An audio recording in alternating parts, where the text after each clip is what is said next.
You're on your own. You're on your own.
Helps to unmute your own dang mic, doesn't it?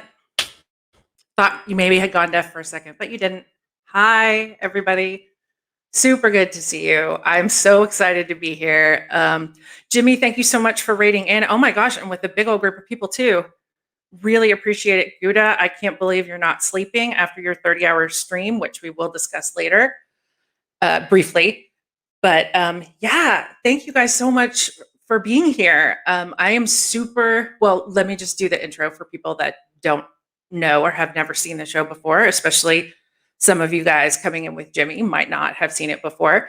My name is Curly, and this is Drum and Bass Questions and Answers with Curly. I love all the people that I've met here on Twitch in all of these bajillion drum and bass streams, and I thought it would be fun to get to talk to them more.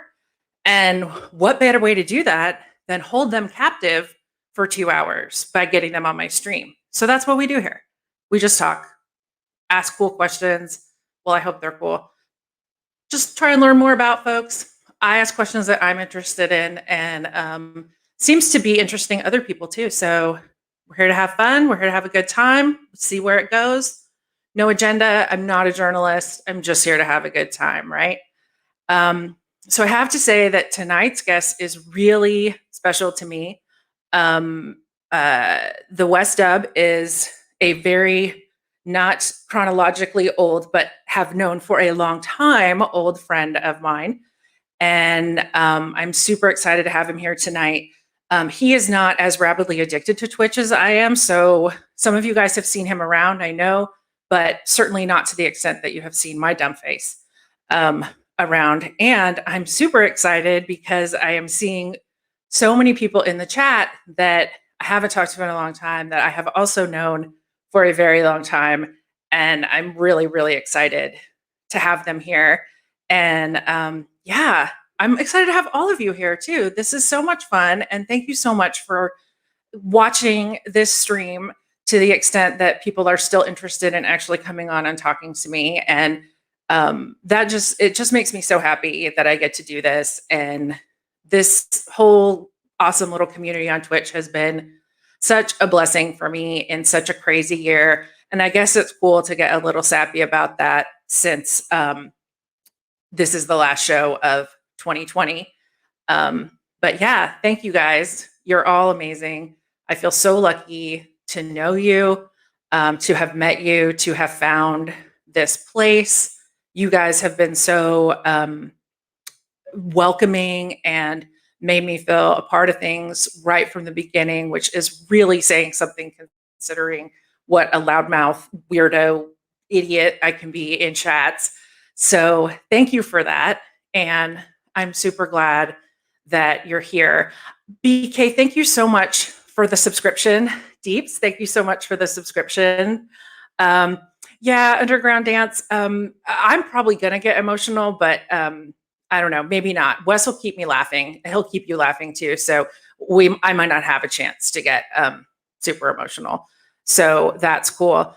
Let me also just say right off the bat, I thank you, BK and Deeps, so much for the subs. Everybody know, I'll tell you right now, the only reason I did affiliate is because I wanted emotes for myself. And by going affiliate, I can have, no, you guys are not doing this. Okay, there's a hype train.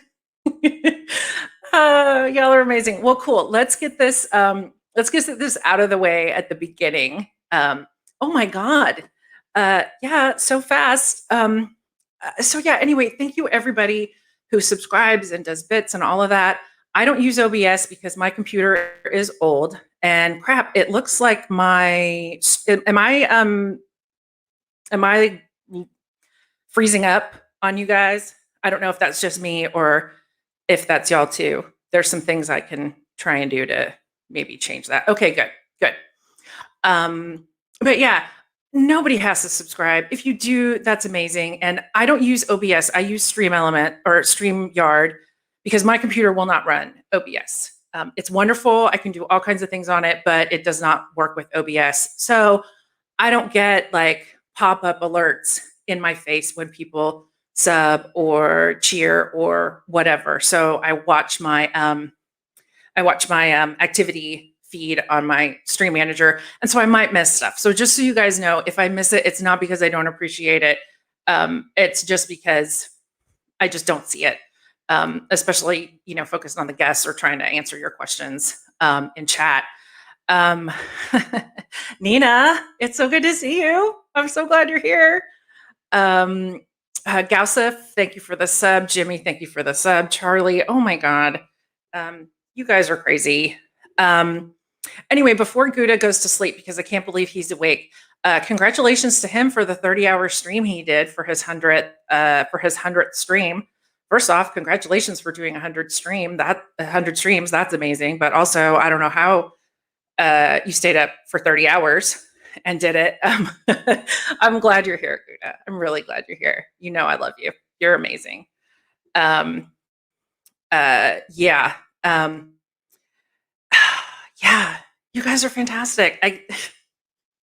I don't know how this is happening right now, but just so you guys know, I love you, and I don't love you because you're subscribing or because you're cheering or whatever it is you're doing. I love you because that, I don't know, says that you like me or something. So I appreciate that. I feel a little bit like Sally Field at the Oscars. You like me. You really like me. So yeah, here we are. Wow. Gausif, thanks for the gift sub. That's amazing. You guys are just fabulous. I just appreciate you all so, so much. Yeah, thank you so much to the old friends of Wes and I that are here, and the old friends of Wes that are here. You guys, thank you so much for being here. This is, I hope, going to be, it's going to be fun. It's going to be a super good time. Hey, Jenny. So yeah, if you have questions, tag me in the chat with the question. That helps me see it. I'm still sort of getting used to it. I'm not no use for anger, so I can't knit a sweater, cook a 3-course meal, DJ, and pay attention to the chat. I'm still learning. So if you tag me, it makes it easier for me to see it and know that you want to ask a question. So, shoot. All of that said, let's just get Wes in here because I think you guys that don't know him, you're going to have a really good time. He's awesome. Well, we're all going to have a good time, but you'll be glad that you were here and that you got to know him. So let's talk a little bit about Wes before I bring him in. So TheWesDub, I have known him. Oh God, we'll figure it out when he gets on here. But Wes is originally, as far as I know, from Dallas, Texas. He and some of his friends formed a production company called 32 Degrees that was, he probably won't say this, but I will, probably was, if not the very most pivotal production company for drum and bass in Dallas, was certainly right at the top of them, and brought so many incredible artists through so many amazing shows. For some reason, he booked me, booked a lot of my friends. We were all friends. It was a pleasure getting to know him back then, and I'm so glad to still know him now. He's also an author. He probably wouldn't call himself an author either, but he has an amazing blog that I will share the link for later on. It's actually going to come up on a timer, but I'll share it specifically later on also. And rumor is he is writing a book. Now, I don't know if that's like a 5-year plan or like a 50-year plan, but I already told him that I want to pre-order. I'd pay him today for the book. I'd call him an amateur comedian if I thought that he actually had to try to be funny. He doesn't. He cracked me up constantly. He is entertaining as hell, and he's my friend. So let's bring in TheWesDub. Hey, Wesley, what's up? How's it going, So man? good to see you. I don't know how I'm going to follow up that intro. Now I have all this pressure on me to. There is no pressure. We don't do pressure here. Good. We don't do pressure here at all. We do stories. We do conversation. That's all we do. I can get down with that. Yeah. Is there like any sort of like brief introduction you want to give first, or do you want me to just like dive in? No, I think you could just dive in. Okay. Yeah, we could just start. You know, Okay. I don't necessarily like talking about myself in any kind of way. So Right. I'll let you say those things. I'll correct you if I Yes. feel like it's incorrect. But Yes. otherwise, thank you so Yes. much. I appreciate you You're having me. Thank welcome. you. Yeah, I'm so glad you're here. Thank you so much for coming. I'm super excited about this. The last time you and I hung out for 2 hours is I don't even know when. So Probably a this is going to frenzy be down in Houston, right? probably, yeah. It probably definitely was a frenzy. And we were hanging out with a ton of people. It was old Hmm. home week, Hmm. retirement home. Um, uh, uh, so we have known each other, I know, since 99, but I think we might have met in 98. Um, and I realized that there's stuff I don't know about you. So like, how did you get involved in? Well, let's just talk about music first. Okay. So, how did you get involved with electronic music? How'd you find it? So it was 1995, and it was my spring break. It was my senior year of high school, and I was hanging out with some guys who already graduated from high school. My friends Mickey and Carlos. Shout out to them if they're out there somewhere. And they were like, "Hey, we're gonna go downtown to this warehouse and like check out this party." And I was at that point, you know, a party to me was going to somebody's house and everybody was Right. smoking weed, and that was it. Right. So I didn't know what to expect, but I thought, sure, what the hell. To that point in my life, music was mostly industrial, um, quite a bit of punk rock, hardcore, that kind of thing, but primarily industrial music. Um, Okay. and so we went to this. It turned out to be a Hazy Days rave, which anybody from Dallas knows Hazy Yeah. Days. They were like the preeminent house guys. They had multiple record labels throughout those Mhm. years. Fair Park Records being probably the biggest. Lots of international house people came through that set. But anyway, we went to this party, and I remember walking in the door, and I remember the walls shaking, and I thought, man, this is going to be crazy. Like, what is this? Some kind of kegger? You know, like I'm 17 years old. What the fuck do I know about anything? And I walked in the door, and I could feel that music in my chest. It was just reverberating at that right tone. I didn't know what the Mhm. music was. To me, everything was techno, Right. and I was hooked, just like instantly. Like Mhm. every we used to get Thursday nights, we would go out Friday, Saturday, and then after party Sunday, and then that was my life for Yeah. 2 or 3 years. Yeah. When I discovered jungle in 1995, when I later that summer after I graduated from high school, I went to a rave out on a farm in South Okay. Dallas, and I remember walking into this tent that was, you know, probably 12 by 12, maybe a little less, Mhm. open sides. And one end was this DJ, and he was playing to about 15 people. And I remember thinking, man, what is this? Yeah, what is this? This isn't house music. And it turns out that that was Phantom 45, a DJ from Chicago. And I never turned back. I stood there all night. I listened to him. I watched other people play. I remember the sun coming up, and I Mhm. was like, I don't know what this is, but this is what I want to listen to for the rest of my life. Mhm. So That's amazing. that's how it all Phantom started. 45 was the Yeah. first jungle DJ you ever saw. That's That's right. awesome. I didn't realize that until later. Like I didn't walk up to him and ask him or anything. I just, I remember looking at the flyers later on and be like, oh shit, that was Phantom 45. Okay, all right. From there, Uh, I started. I used to go to used CD stores and mhm. go through the electronic compilations, and I bought everything that I thought would be jungle or drum and bass, and that's Mhm. how the kind of love affair started. Awesome. Awesome. Um, so shoot. Now I'm like trying to figure out like uh, I don't want to skip over things that they need to know because Right? I Yeah. already know them. Sorry. Um, no, drink all you need to. Where did you grow up? I grew up in Dallas, North Dallas specifically, Garland, Okay. Richardson, Plano, Mhm. um, Plano, Texas. So that was my stomping grounds was mostly Garland, which for those who don't know, Garland is famous for being the place that King of the Hill, the cartoon, was based on. That was very much Yes. life in Garland right there. Okay, so We already talked about you were into industrial and hardcore. When did was music? What role did music play in your house, like as you were growing up?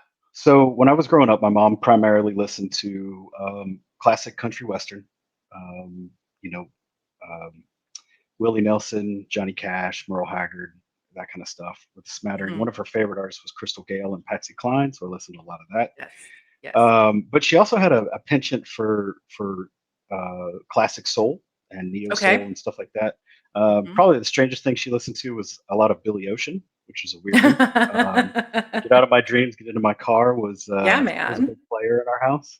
So, but yeah, that Fantastic. mostly classic country, a little bit of soul, lots of Mhm. disco actually. So I did have some of that background Mhm. for that kind of stuff, but Sort of laid an electronic foundation for you a little bit, maybe a a little bit dance foundation. Yeah. correct. Yep. Um, so, what did you think of her music? As a kid, you don't really appreciate the things you hear. You're just like, God, I gotta fucking listen to Patsy Cline tape for the thousandth time today. Um, but I just decided, like after I don't know 800 listens to something, I was like, yeah, it's not that bad. And I still file that away in the back of my brain as like when I hear those songs and that music, Mhm. it makes me think of those that time. So Awesome. um, yeah, it's good. So when did you sort of start finding your own taste, and like when did music become really important to you? I know it's really important to you. As long as I've known you, it's been really important to you. But how Right. did that shift happen? So I remember being a teenager, and there was a kid down the street from me named John, and Mhm. John was way into the Beatles, Depeche Mode, The Cure. So I was like, you know, a young teen, and Mhm. he used to give me tapes. So he would make copies of his cassettes and give them to me, and we would listen to them as we walked to school. Mhm. And I remember that the switch kind of flipped back then. Mhm. I was way into that, just discovering new music. And one Mhm. other thing that helped me in Dallas, there was a very, very influential radio station called 94.5 The Edge. Mhm. And I would just sit up at night listening to The Edge, um, morning, noon, and night, and just Mhm. everything they had to play. I mean, that's where I discovered like the Smiths, um, Mhm. Sonic Youth, stuff like that. Mhm. Yeah. All the good stuff. Mhm. Um, I see okay, you, so Adrian. I know, I see you right? talking all that So shit already. many Adrian, Bobble, yeah, Rumble was already in here giving you grief too. Nice. Yeah, so many people. Oh man, It'll Do Club is here too. Nice. Fantastic. Welcome, Dallas folks. We love you. I miss you. I miss partying in your part of the world. Fond, Definitely. fond memories. Miss all my old Um, friends. yeah, yeah. God, people we saw multiple times a week, every week for God knows how long. Yeah. Um, so um, let's just get it out of the way. I know Hmm. you have a controller now, but I can't remember if you really DJ'd back in the day. I had one DJ gig, and that was New Year's Eve, 1998. I played for this Hmm. guy Ty. Hmm. I don't even remember what I called myself at the time. Um, I'm always been an awful DJ. I can train spot just about anything at any time. Oh yeah. For some reason, I just can't quite um, get it down, and it's been Hmm. fucking 25 years, and I still haven't gotten it. So I Yeah. don't think it's going to happen anytime soon, especially with age becoming a factor. So, Hmm. Well, but yeah. I tinker. I do have a controller. I play in the bedroom, as all good DJs should at some point in their Yes. life. Yes. But I just don't happen to be getting any better. So that's Yeah. fine. Yeah. Well, as No Use for Anger famously told me, I forget who No Use for Anger. You'll have to put it in the chat because I can't remember which like big DJ you saw say this, but everyone's a bedroom DJ in 2020. That's right. So yeah, David That's Morales. absolutely right. Okay, thank you, Catch. Appreciate that. Yep. Um, well, honestly, I'm kind of glad that you never really focus a lot of time on DJing because I don't know if you would have done the other stuff that turned out ultimately to be super important. Right. So when so your first production promotion group was 32 Degrees. How did Mhm. that come about? Tell me the story. So Adrian could probably help me with details in between calling me a punk and a bitch, which is fine. So years ago, I hooked up with this a couple of guys, Squirt, who rest in peace. Yes. This guy Phil Hardwick, Mhm. Fishy Phil, and this guy Andrew Oliver, and Mhm. they originally started 32 Degrees. And so the Mhm. first time I went to a 32 Degree show, Adrian, aka Catalyst, there, his DJ name Mhm. was Space Ace at the time, and so there was. I wasn't actually a member of 32 Degrees then. Mhm. I was just a guy who went to the shows, but I knew these guys. Mhm. So as time went on, Andrew kind of moved on a little bit. Adrian was kind of doing his thing in Fort Worth.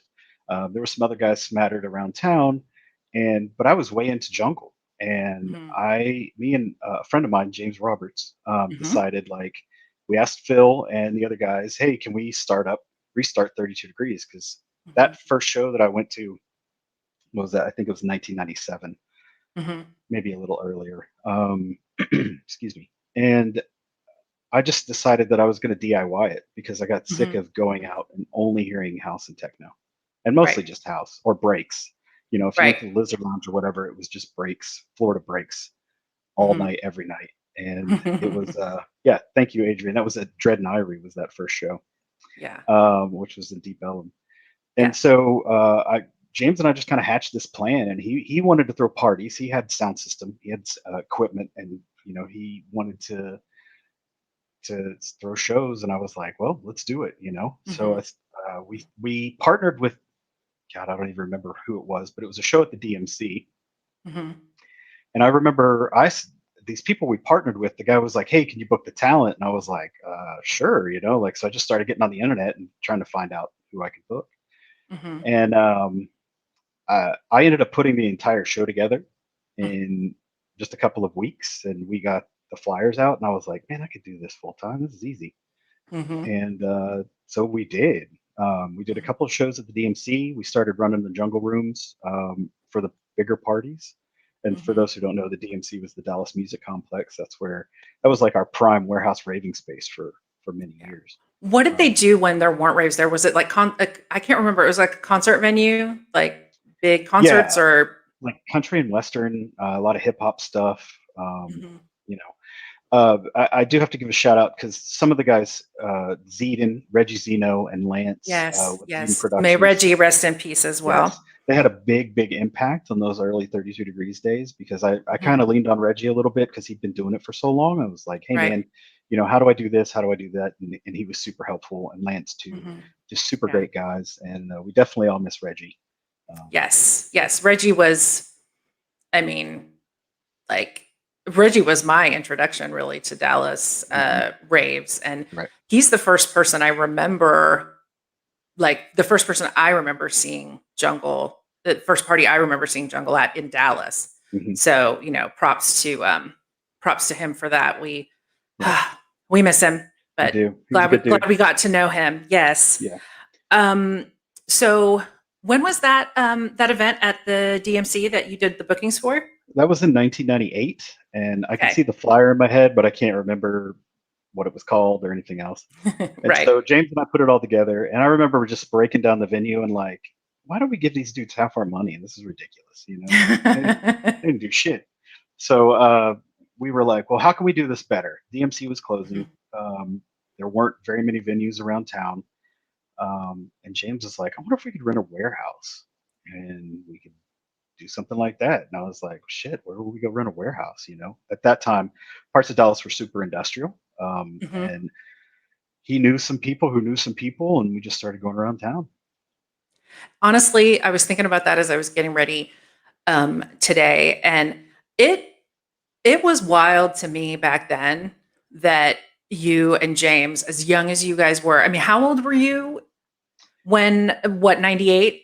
98, I would have been 18, 18. 19, 8 19. 9 oh my god. So Yeah. yeah, you and I know James was a few years older Mhm. at least. He's not here so I can say that. Yeah. He might show up. Yeah, that would be great to see him. Yeah. Um, so it blew my mind back then that you guys were able to get the capital and, you know, get somebody in Dallas to be like, okay, I'll rent my warehouse to these kids. Um, it blew my mind back then, but thinking about it now as an adult who like understands money more and you know, that sort of thing, it blows my mind even more. So, was it just something that it just never occurred to you that you might not be able to do it? You guys were like, You know, I think that's sort of the that's just youth for you, right? You just don't think that mhm, anything's gonna stop you from doing anything else. And right, you know, trust me, those that first couple of years was very hand to mouth. You know, you mhm, were taking, and that continued for a long time. You would right, take the money from one show and put it right into the other. right, When we you know, renting the warehouse was in itself a crazy like right. story, Right. Okay. So because let's back up for a second for the people that were not there. So very industrial part of Dallas. Mhm, Um, my recollection, and you correct me if I'm wrong, my recollection at that time is that honestly, a lot of that stuff was just empty, mhm, really. Like, and so you guys knew somebody that knew somebody, found this gigantic, I yeah, mean, how it seemed gigantic back then, mhm, warehouse space. mhm, So yeah, tell me how, you know, how did that conversation go approaching this this yeah. guy? So the guy's name was his name was Jack Statman. He was sort of a restaurateur. He had several shipping warehouses.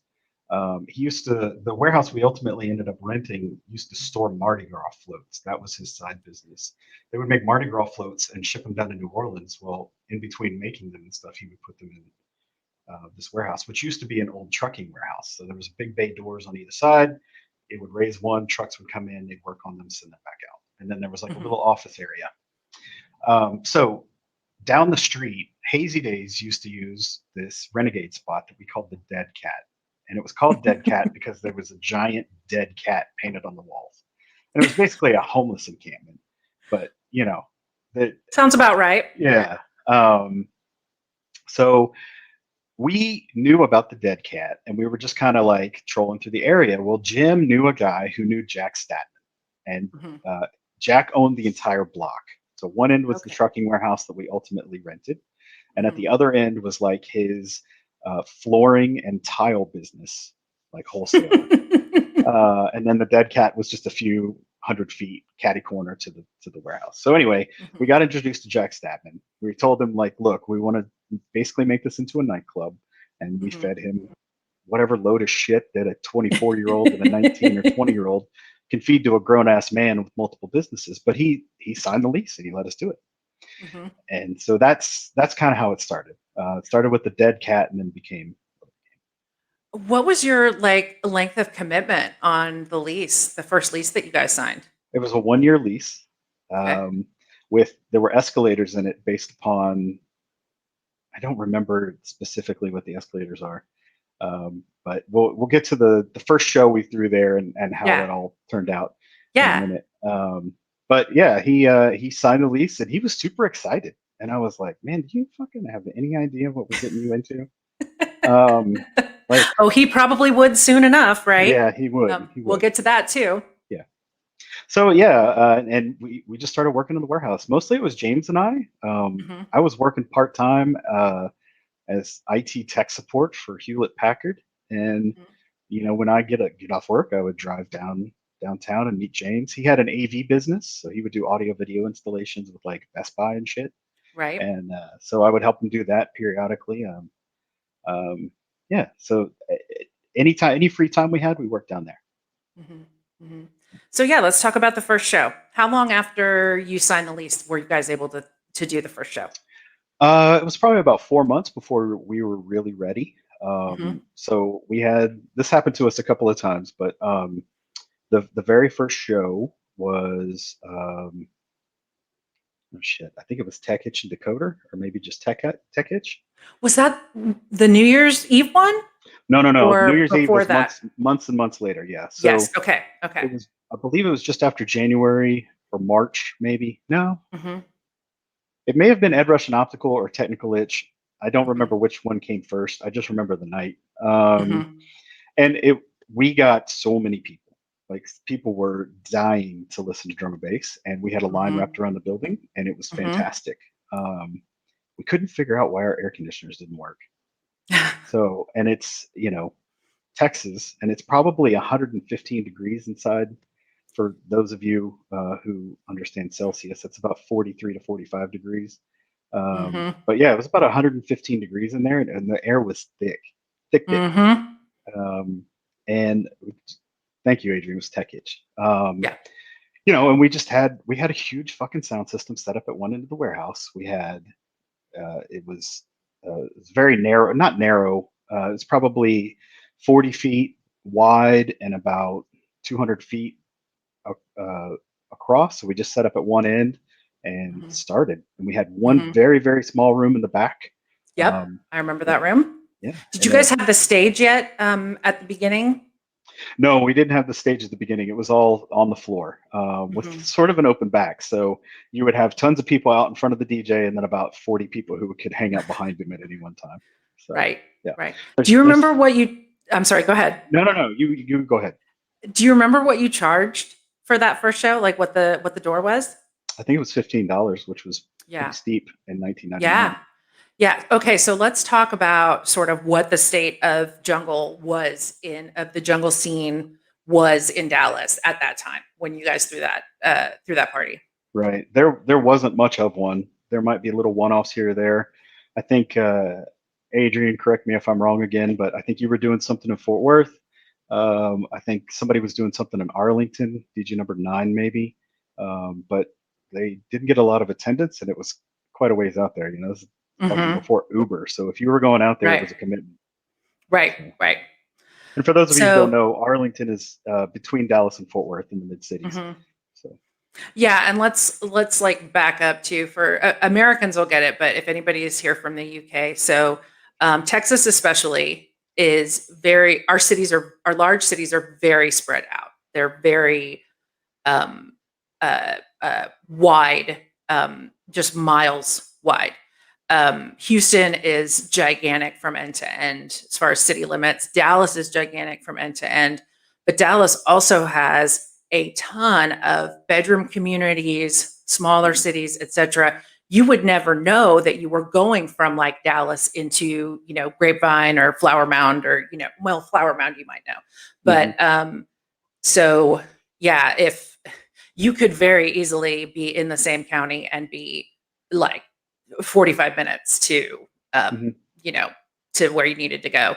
Right. um so um so you did the first show. Mhm. You did you do well? Like obviously the place was packed, people wanted to be there. Mhm. You charged a healthy door fee. Yep. How did you guys do? Like did it bankroll you for the next Yes. event? hmm Okay. And then some. So it was so successful. Jack Statman came down to check it out and was pissed that we undersold how many people were going to be there and started doing a little math in his head. So he and his little crony got up on the roof from his end of the building to our end and severed the power lines to the AC units in a bid to try to get us to get. I don't know what his ultimate goal was, but it seemed to just make the party more fucking intense. Hmm. Like more people Hmm. actually wanted to come in because it felt like a renegade experience. Yeah, definitely. Yeah, Oh my gosh, yeah. I can't So, even you know, imagine. at that point, we had already booked 4 or 5 shows in advance. I had already Hmm. set up all the stuff. We had all the tours. Everything was lined up. So we were just ready to go every weekend. And Hmm. yeah, that threw us a curveball. You don't expect your landlord to come in and sever the AC lines. How did you guys find out that that was what had happened? He came down and told us. Oh, Yeah, how did that conversation go? he What just did he showed even up. say? He showed up and he was like, "Hey, I shut down your AC units," and then I guess it was not to get into politics, but it was like a very Trumpian negotiation tactic. Like I'm gonna fuck your shit up in hopes that you magically give me more shitty or more Right, money, and right, right. it was so weird. He was a weird guy anyway. He's just a rich old fucker. A hardball Texas negotiator too. Yeah, yeah. It sounds like probably And what thought he too that you wouldn't have attorneys to help you with your lease because you oh, guys were young. we didn't have attorneys, but we also Right. didn't give a shit that he cut the lines to the AC unit. Yeah, it was uncomfortable, but whatever. If People you're still negotiating, came. yeah, exactly. So. Tell me what it was like when you really first started doing those bookings, like with those larger tours. Because I mean, right from the beginning, you guys Mhm. brought big names, and I'm guessing. I mean, I know Texas was not on the map. So tell me what it was like when you were trying to book these shows. What the reaction you got was. So I think a lot of the reaction, unless you were a drum and bass head, you didn't really have any concept. You might have heard the name Technical Itch, you might have heard Decoder, you might have heard Mhm, Ed Russian Optical, mhm. but you probably weren't that in it. Right. And like I said, unless you were a drum and bass head.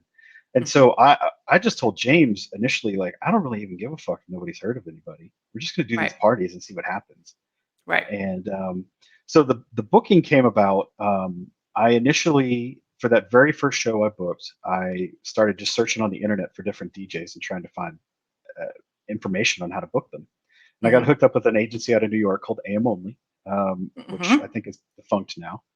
And I wanted to book initially Dara and Disa Boy and a couple of other people. I ended up with DJ Ani, whose claim to fame was being D Light's DJ. Like, who gives a shit? In retrospect. Um, but I was like, all right, though, that's good enough. So I got in good with them. They paid everything up front. We were very on time. We were very professional because, I'm sure they had tons of 19-year-old douchebags calling them trying to get a booking. Right. But it worked. And then I tried for a couple of other things, and they were like, hey, we can't book you because these guys you want to book are too busy. Mhm. And so they were like, but there's an agent in Philadelphia who's working with a bunch of UK drum and bass people, and his name is Kevin Gimbel with Circle Management. And I called him one day out of the blue, and we started talking. And he was like, "Hey, hit me up on AIM, Instant Messenger, and we'll work something out." And I was like, "Cool." And then that was pretty much my dude for Mhm. years. Mhm. Anytime something was coming through town, he would run it past the guys in Houston, Per and Lion, Mhm. and then us. And Mhm. either we would both do it, or one of us would if we didn't have a date, or vice versa. Right. So it worked out to be this great symbiotic relationship, and it just expanded from there. It just grew from there. Mhm. So speaking of Per and Lion, that's where I found drum and bass in Houston in Hmm. '95. Hmm. The scene was small, but it definitely felt more developed than my initial experiences in Yep. Dallas. Mhm. Um, how did you come to know about them, and what was y'all's sort of working relationship like? Yeah, so I think they played for us a few times when we did shows at the DMC when we were doing smaller stuff. Mhm. Um, I, we all had a healthy respect. I think we were the New Jacks then, so we respected their status in Houston. But there's always been a Houston and Dallas rivalry, whether it's fucking baseball or football, and the drum and bass scene was no different. Right. Um, in retrospect, I know all those guys. I get along well with them. We have a Yeah. good time and chat and stuff like Yeah. that. But Yeah. then it was kind of like, oh yeah, well, 20 years old and full of piss and yeah, vinegar, and yeah. exactly. Yeah, we're gonna Yeah. do things better than you, and vice versa. And yeah, just a healthy Yeah. rivalry. Yes, yes. But like my recollection is that I don't remember feeling like super torn about, well, this weekend I have to choose between Dallas and Houston. Like there's two big jungle shows. So at Mhm. least for me as fan, DJ, whatever, I don't remember feeling particularly torn there. So I guess that, was something that certainly probably helped boost the jungle scene Mhm. in Texas, period. Um, so yeah, where do I want to go next? Okay, so speaking of air conditioning, tell the people about Andy C at that weird ass like arcade kids party venue Okay, where yeah, and tell them what happened about it and so with the AC and yeah. yeah, so again, we found Decibel had closed, which we can come back to in a minute. But fast forward about a year. I think this is January of 2001. We found this. It was an indoor children's theme park in It the had mid to be city. before 2001 because I was out by 2001. It had to be before 2001. Or maybe my memory is just really bad. It's possible. I can see the flyer in my head. I'm sure, as James said, we called it the Firehouse, but it was called something else before that because when we went to go tour it initially, it was full of carnival rides. Old, beat up, fucking broke down carnival rides, and I'm like, anybody who put their kid on this shit is crazy. But there was like 6 rooms. It had an upstairs area, and then the main room was giant. It was bigger than Decibel was. Oh yeah. It was huge. So Decibel had closed. We had some capital. We had Andy C on the line. We had Tech Itch on the line.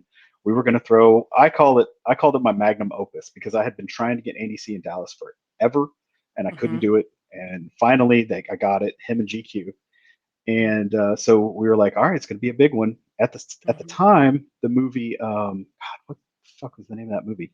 It was like an indie film from San Francisco. Somebody in chat tell me, thank you. It'll do, club. Hypersound was actually, you were right. It was July 1st, 2000. So awesome. Thank you, It'll Do, club. Oh God, what was the fucking? Anyway, so yeah, so we put a bunch of money into this venue. It was going to be my big show. I was so looking forward to it. We were we got this movie production company to give us money as long as we put the DJs that appeared in their film on our bill. So we did. And what's the name of the fucking movie where the kid's holding the disco ball on the train, y'all? Groove. Thank you. Yeah. Thank you, Dirty J. So I got Groove, which, by the way, that came about because when American Pie came out, I got contacted by the production company for American Pie, and they gave us a big box of shit to promote the movie with. And we'll come back to that in a minute. But anyway, I got hooked up with the people from Groove. We got them to pay some bills, and we started working on this warehouse. And I thought, this is it. This is going to be the one. This is going to be the Decibel replacement. This will be DMC Part 2. Everything's going to be great. And then the night of the show, we turned the lights off.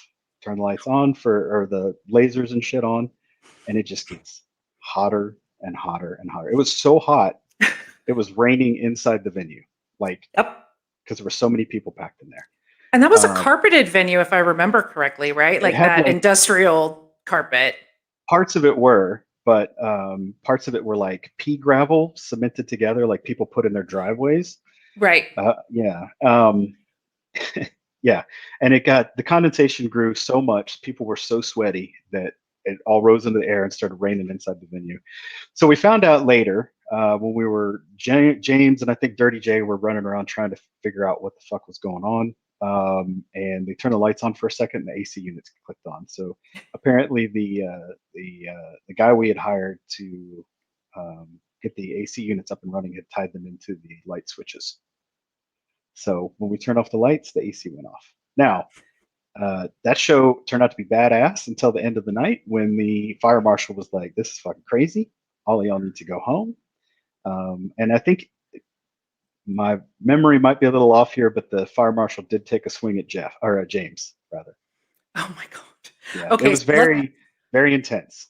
How many people were in that place? Because I don't remember. I'm terrible at estimating crowds. I mean, I know there was a ton of people there, but there might have been 3,000 people there, I would imagine, which is way, way, way over capacity. We had a line around the building.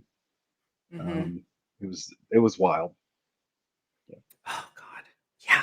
Okay, so let's circle back to Decibel. Let's talk about give the people an idea of sort of the length of your run and how that went a little bit. So the length of that run was about a year to the day. So we opened in 99 and we closed in January of 2000.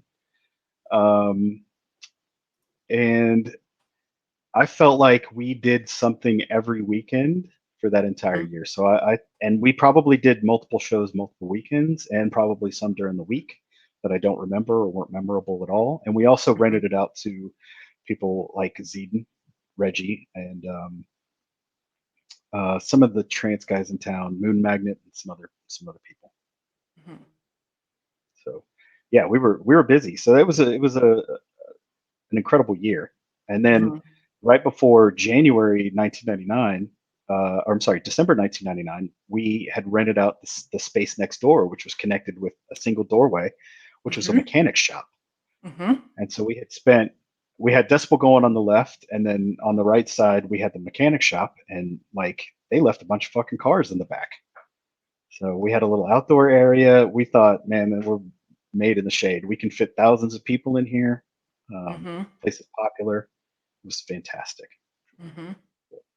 That outdoor area was dope. Like, It I was. remember you booked me that night where the rumor was all about Erica Badu was Uh-huh. gonna show up, and Reed Speed was supposed to headline the back Mhm. area, and her plane was delayed. I got to play for, like, 2 hours.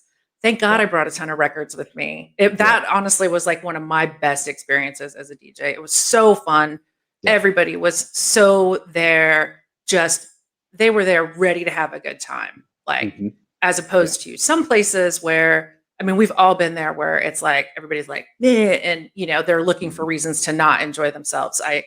That was never my experience in Dallas. It was Yeah. always just everybody wanted to have a good time, and yeah, Yeah. yeah. So, okay, so yeah, let's talk about New Year's Eve, 99. Was that the first show that you guys did where you used the mechanic space? Yes. Yep. Okay. We knew it was going to be a big show, so we Hmm. spent several months preparing it, and then of course you never really finish. Like we had to build bathrooms. Oh We had yeah, to build a second yeah. bathroom, which rave bathrooms at the best of times are kind of gross, but these were shoddy. Um, but we got it done. Hmm. I have some hilarious memories about putting mylar tarps over the windows and the mechanic side so we could keep some of the light in and stuff like that. Hmm. But yeah, we worked really, really, really, really hard to get that side ready for New Year's because we Yeah. knew we were the only game in town and we knew it was going to be a big deal. Y2K. Yep. Everybody was ready. And yeah, that was the other thing too, right? Is everything just going to fucking shut down? Like a plane's going to fall out of the Right. sky? What's going to happen? Will So, this be our last chance right. to, Everybody take all the pills. Right, right. So, okay, before I forget, Jenny sent me some pictures, and I'm only going to share one because of time. Hmm. I think I still, oh God, tell me I still have it open. Uh, la, la, la. It's a great picture. Yeah, there it is. Okay, so yeah, I'm going to share this picture. I can't remember if this was from New Year's or the first Tech It show. So let's see what we get here. Um, but yeah, people get to see you as a baby and me as a baby. Right. Um, yeah, so there we are. Yep. Okay, so left to right, that's Tech Itch next to you with his arm around you, right? Hmm. Dave Caro. Yep. There's Mark Carroll. you. Mark Caro. Yes, that's right. There's you, baby face, young man. I can't remember his name, even though we just talked about it before DJ the Reality. DJ Reality. Right. And then there's me. So yeah, Right. Jenny says that was New Year's Eve. Was a great night. There you go. You guys get to see what we looked like when we were young and beautiful, and Right. should have married for money. Um, If we were smarter, that's what we would have done. exactly, right? Yeah. Especially me before Viagra. Come on, man.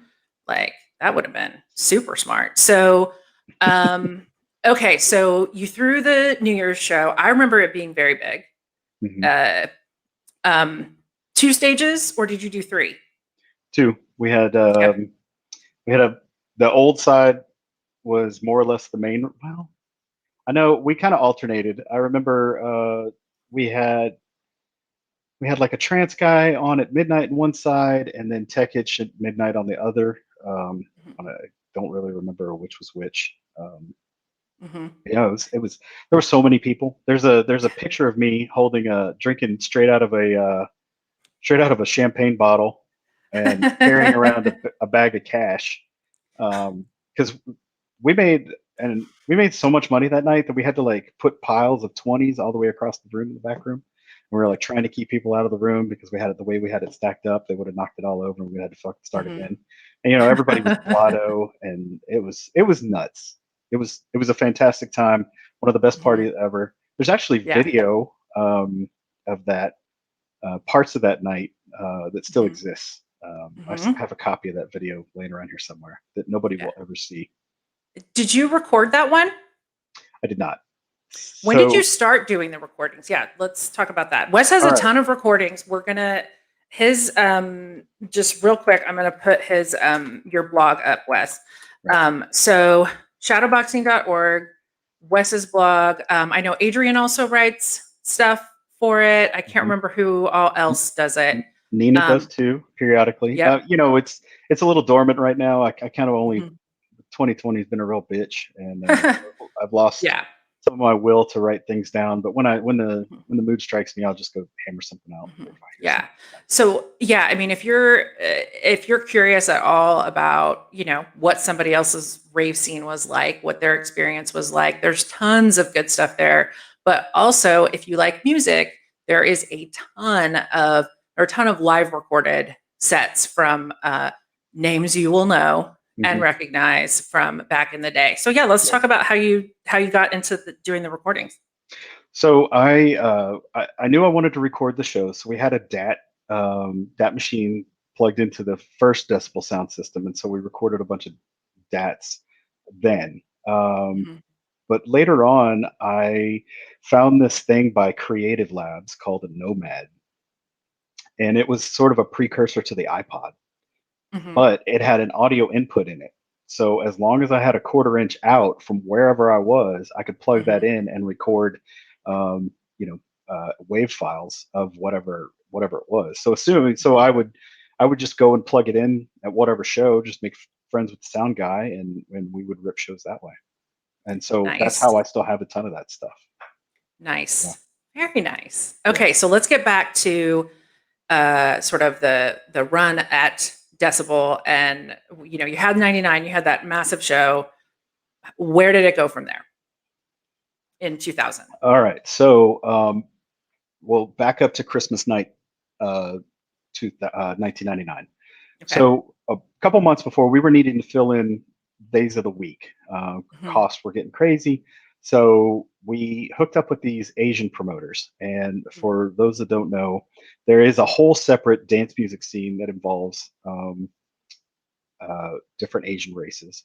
Mhm. And not it's not necessarily inclusive or exclusive. It was just the way they did things. Mhm. And they were rapidly running out of venues because they had a terrible gang problem. Mhm. And it was all by nationality. So you had a Mhm. Cambodian gang, you had a Korean gang, you had a Chinese gang, you had a Vietnamese gang, and then obviously subsects of each of those gangs. So Mhm. we hooked up with these two guys who seemed to be pretty cool, and I don't know if they were friends with Dirty J or not, but we hooked up with these guys and we're like, hey, you can rent the venue from us. We know you mostly play trance and progressive house and stuff like that, which is fine. It's not our thing. And they were like, yeah, let's do it. Uh, were they called Batman? Okay. So this is Dirty J's people, me fling Mhm. poo in the chat. Uh, so Big uh, up Dirty J, keeping it right. dirty, man. So we hooked up with these guys. We told them, here are the rules. We didn't really have any problems, but they were like, "Look, man, we're gonna have some seedy elements here. There's gonna be some, we need to beef up security and yada yada yada." Mhm. So prior to Christmas night, we had a an event, and I'll just call them Asian raves because that's Mhm. literally what they were. And one of the promoters pulled me aside and he was like, "Hey, dude, there's some guys in line that we cannot let in here because they're going to cause problems." Mhm. And so I walked up to him, and I think with three or four other people, and I was like, "Hey guys, you can't come in.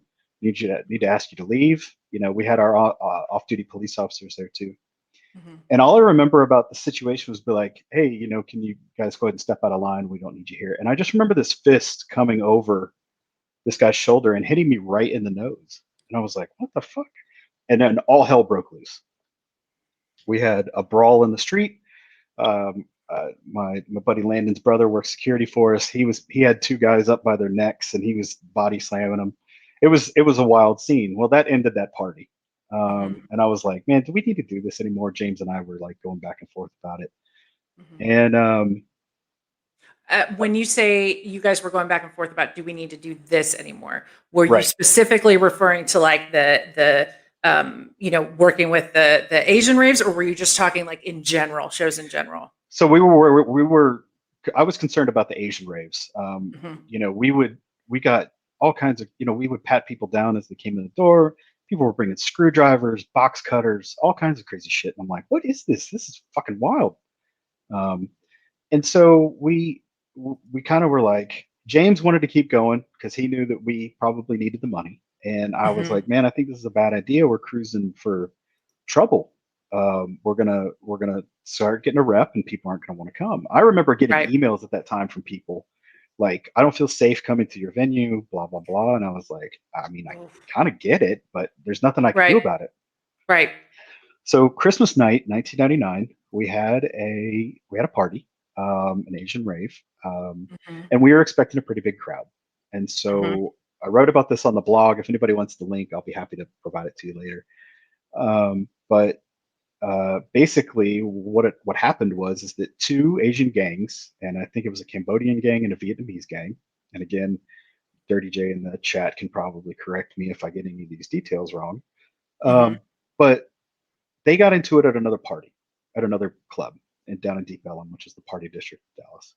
Mhm. And at at some point, one group of gang members came to our venue and went inside. And what we didn't know and what we know now is that the other gang members followed them to our building and waited outside for them. So as the night progressed and people started to come out of the building, they opened fire. Um, they ended up killing one kid who wasn't affiliated with either group, and they blew the top of another kid's head off right here at the skull. He didn't die, amazingly, but the other kid did die. If Mhm. it weren't for our off-duty police officers being there at the time, they were opening the trunk to pull out an AK-47 with a fully loaded clip, and we're going to unload into the building. And if they cops hadn't have been there and gotten them on the ground, they would have shot up the entire interior. And we're talking, cinder block walls, but those bullets would have gone through that wall easily without any trouble. I had gone home earlier in the night, so I wasn't there at the time of the shooting, but I did have to go back up there later. Those of you who were there at the time, you know, know the outcome of that. But that moment put us on the map in Dallas. Mhm. Even though we were hiring off-duty police officers, even though we had fire department people out, that put us squarely in the crosshairs of Dallas City Hall. Yeah. So, um, so you still even, I mean, I guess you already had the New Year's show booked, right? So Yes, you were going to move forward with that, right. regardless. Mhm. How did that, uh, sort of, I don't know, affect, the mood among, you and James and the other guys that were running the place? Right. So that definitely put us at odds with each other. We were on edge about the whole thing.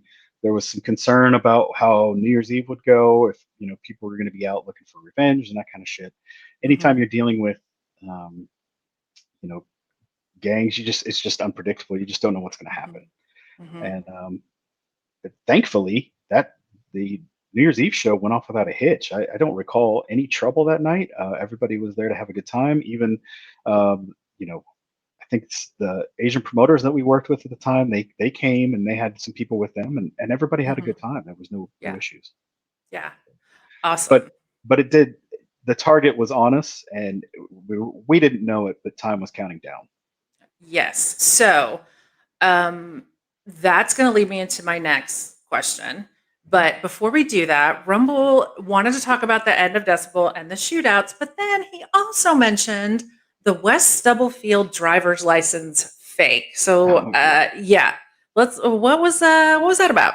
So at one point, after Decibel had shut down, I had an idea to do a party called Quad City. So Mhm. for those of you who don't know or want to look at a Yes. map, Dallas is equally distant from Oklahoma City, Houston, and Austin. Hmm. And so I thought it would be cool if we rented. There was an old west town, Old West, like a like a ghost town, but somebody had just built it as like a tourist attraction that never went anywhere. And we knew those guys, and we rented it. And I was like, this would be perfect. We'll do Quad City out here. So I booked Oklahoma City guys at one end, Dallas at one end, Austin and Houston. It was kind of I think I matched it to the compass, like everybody's, location from Dallas or something like that. I think that was my original idea. And so we also wanted to do a charity aspect. The shooting had happened a couple of months earlier. We were feeling kind of sketch about it. We kind of wanted to give back a little bit. I was like, all right, here's the deal. We're only going to charge $10. However, if you bring 3 canned goods, it's $5 or something. So I'm working the booth. It's probably, I don't know, 10:30 at night. Let people come in collecting cans. And this guy hands me a driver's license, and he's like, I'm on the list. And I said, okay, what's your name? And he said, Wes, my last name. And I just looked at him like, what the fuck? Like, what? And I turned over his driver's license. He had a fake Oklahoma driver's license with my name on it and his picture like pasted on top of it. And I was like, are you fucking kidding me, dude? That's me. And he just looked at me like, and I was like, you're getting charged 20. Come on. And give me your cans. To save $5. Yeah, to save $5. He tried to pass off, which made me wonder, like, how long has this kid had this driver's license? How long has he tried to pass it off? I can't imagine that it would have worked very often or if at all, but yeah. Yeah, I mean, it's not like you had untrusted, unknown people working your door. So Right. yeah, even at other parties, people would have known, who you were. It was bold. I'll give him that. Definitely. Yeah. So I remember camping there. Mhm. I'm trying to remember like how many days it went on. So obviously there was at least a night and another because we Right. slept there. Mhm. Can you remind me how long it went on? It felt like a fucking eternity because I had about 60 goddamn cans of Red Bull. This is when I learned that Red Bull in large doses is probably not good for you. Red Bull will give you wings, but it also might give you a heart attack. Let's talk about just real quick for the guys that weren't there. Did the Red Bull truck ask you guys if they could come out there? So the Red Bull was like pretty new at that point, like pretty unknown. I know that's hard for a lot of people to imagine. Yeah. They came out to sort of promote, right? Yeah. So there was a the beverage distributor was like 4 streets over from us, and we somehow got in touch, and we were looking for things to stock our snack bar with, or the drink bar. And Lex, sorry, I'm reading and talking at the same time. James and I were like, cool, we'll try this Red Bull. So they would give us like 4 to 8 cases a week initially for free just to get it out. They gave us a little Red Bull cooler. And, over time, this relationship developed, and I was like, yo, we need twice as much Red Bull because we're selling it out every single night, which Nina can confirm in the chat. And Nina, so pro snack bar, drink bar worker. God bless you, Nina, for that. That's correct. Ash the operative says, and you're still drinking 48 cases. I see you gonna tell on me. I learned my lesson though. So we, as that relationship built, they were like, hey, we're gonna have these girls go around in this little car, and we can give away free Red Bull all night, which turned out to be like the Red Bull girls. Right. And so they showed up and just started giving away Red Bull out of the back of this like little Mazda or whatever it was. And we got several free cases, and I was just pounding Red Bulls because I'd been working for essentially 2 days straight. And I just remember at one point feeling like I needed to lay down, even though there's no way I was going to sleep. Right. And, like, just my heart beating out of my chest. Adrian there, Catalyst, showed up at like 6 the next morning to play drum and bass. He was supposed to be there for sunrise, but he didn't make it. Drunk as shit. Adrian? Playing everything on reinforced. It was a 6 set. Don't get me wrong, loved it. But yeah, that was he was on another level that night.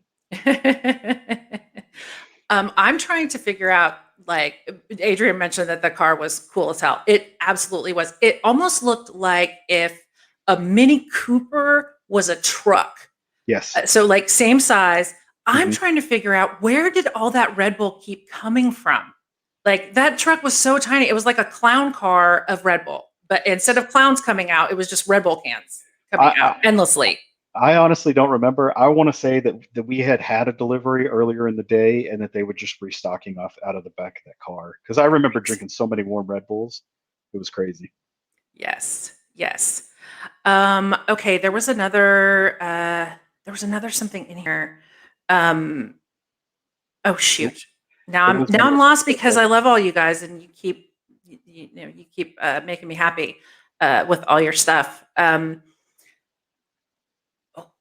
Okay, so what was the final like death blow for Decibel? What was the final thing that just made you go, eh? Well, after the shooting in retrospect was the thing that really, it was a slow death from that point on. We had I think January 13th or 14th of 2000, and I remember this night because my mom had died the night before this show. So in 24 hours, my mom was dead. We were having a show with Flux and Rinse out of San Francisco, and the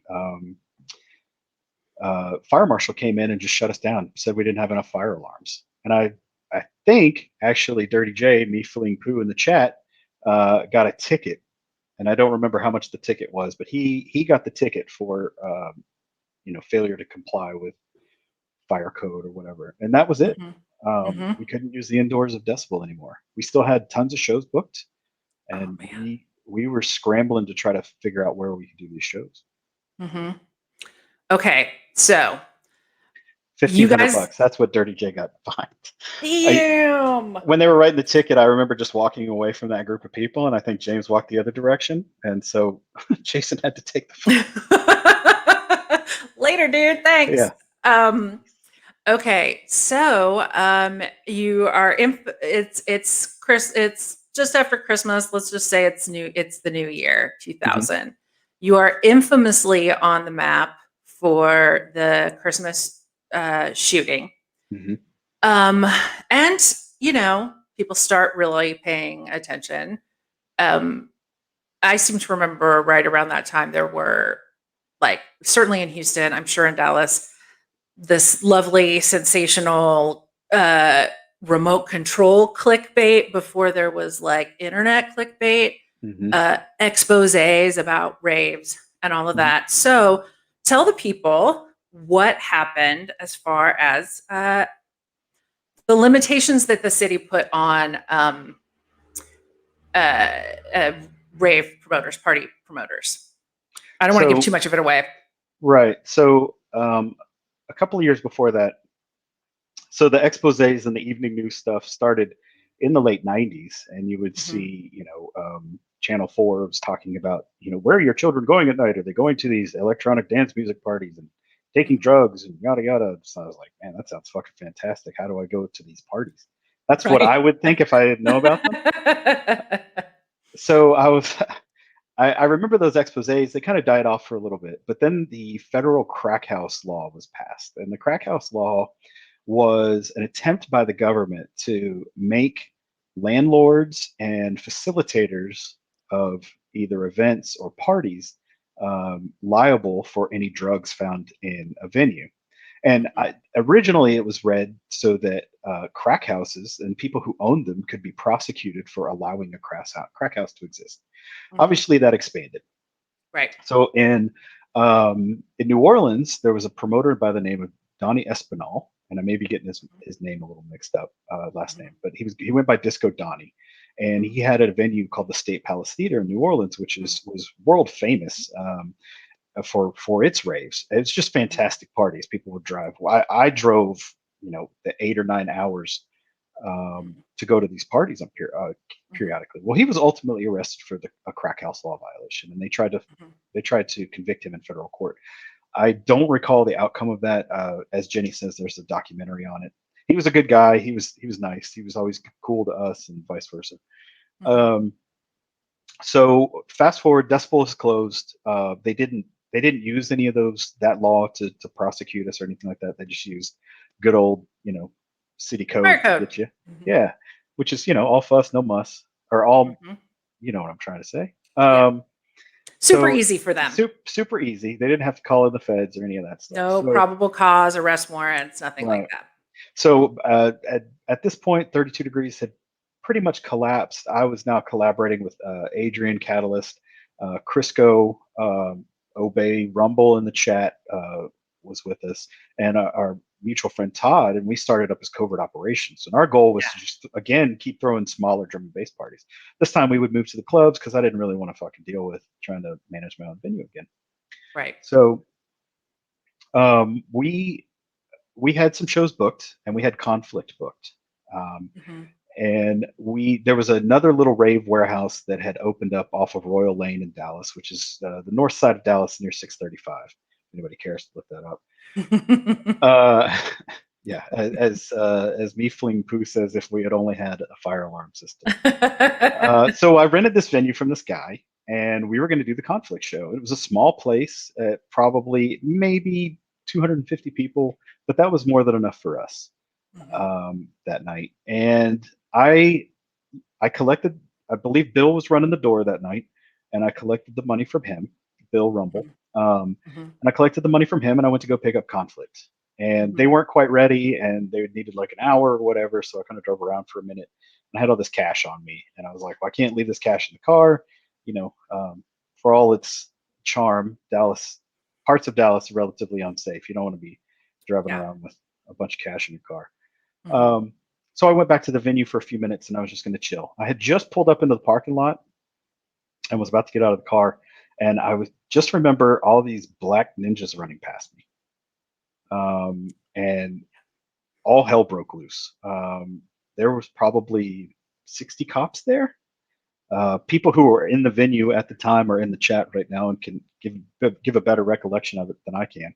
But at the time, I'm standing outside like, what the fuck is happening? Like, this is full SWAT gear. They had helmets, vests, assault rifles. I'm sorry for those of you who are gun nuts.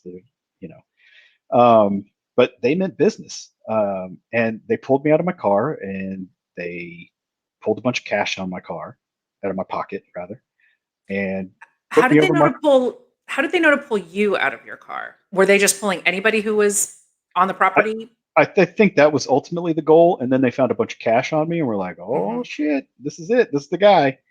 And my recollection of that is kind of hazy because from my perspective, I didn't see him enter the building, but Mhm. um, and so they put me in the back of the car next to Bill, who I guess was running the door, and we were sitting in the back of this car, and he's like, "What the fuck?" And I was like, "I don't know, man. I don't know what's going on." And they were trying to. I remember hearing the cops outside the car trying to figure out what to charge me with or charge us with.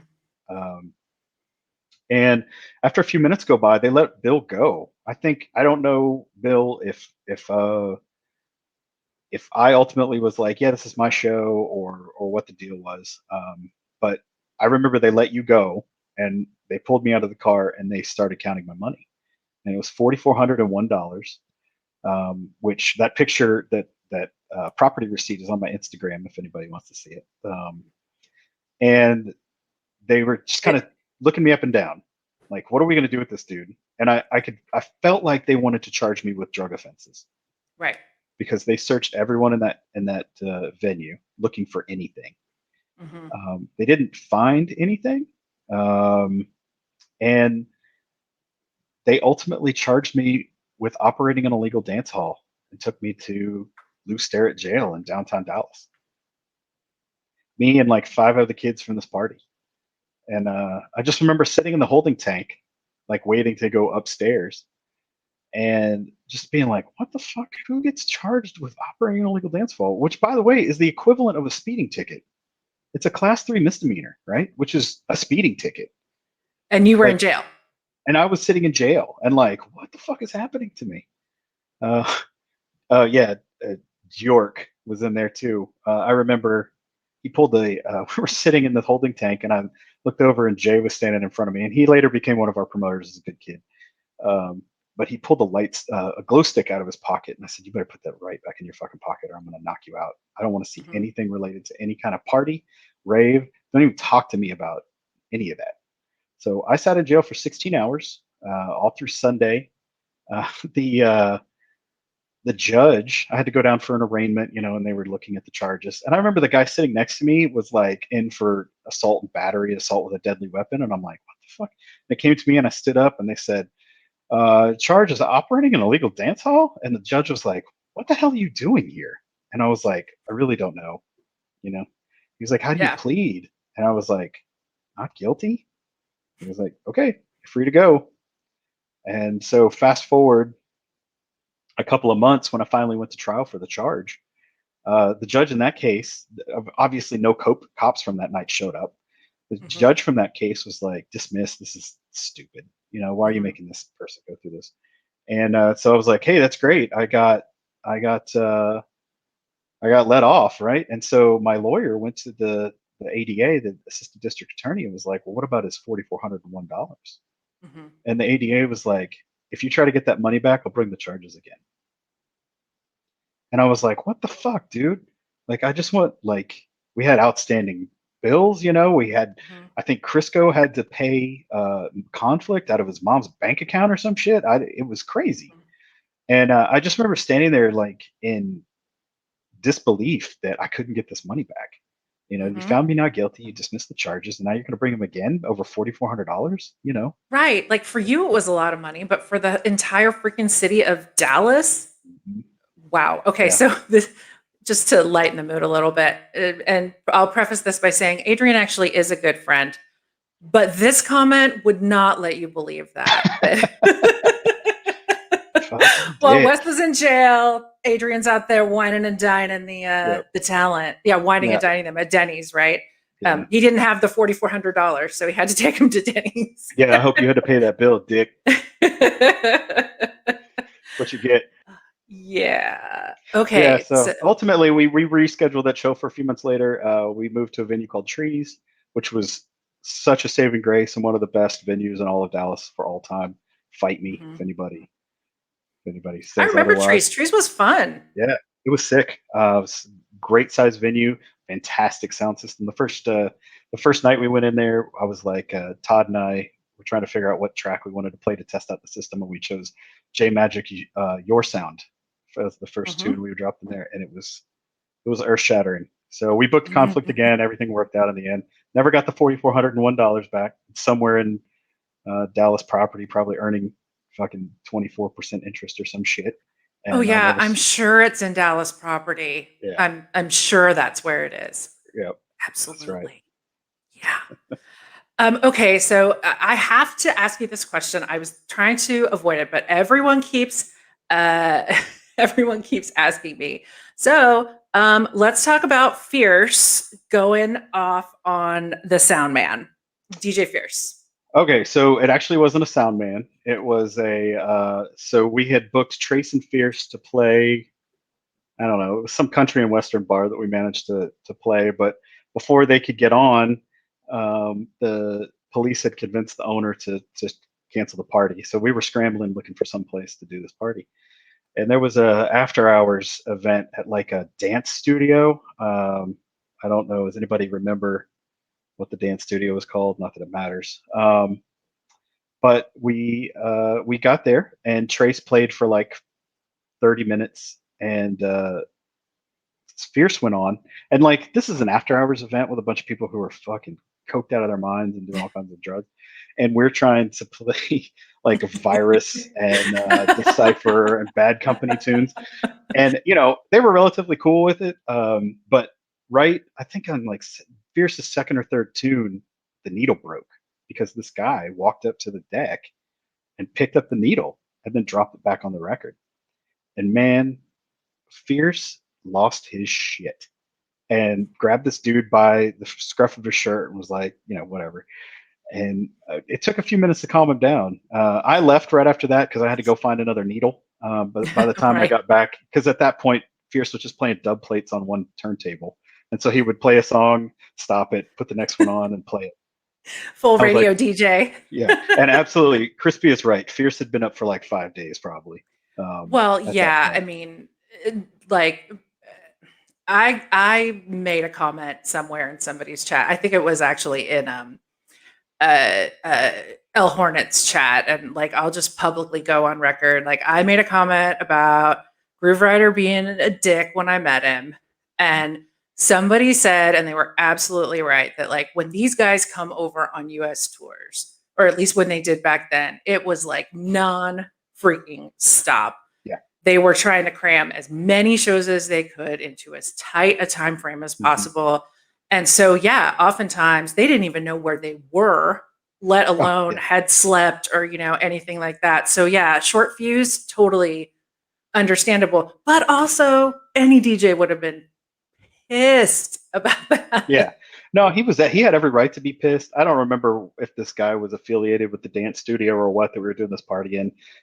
But ultimately he got it calmed down and we got a second needle and he ended up playing for a couple of hours and kind of mellowed Mhm. out.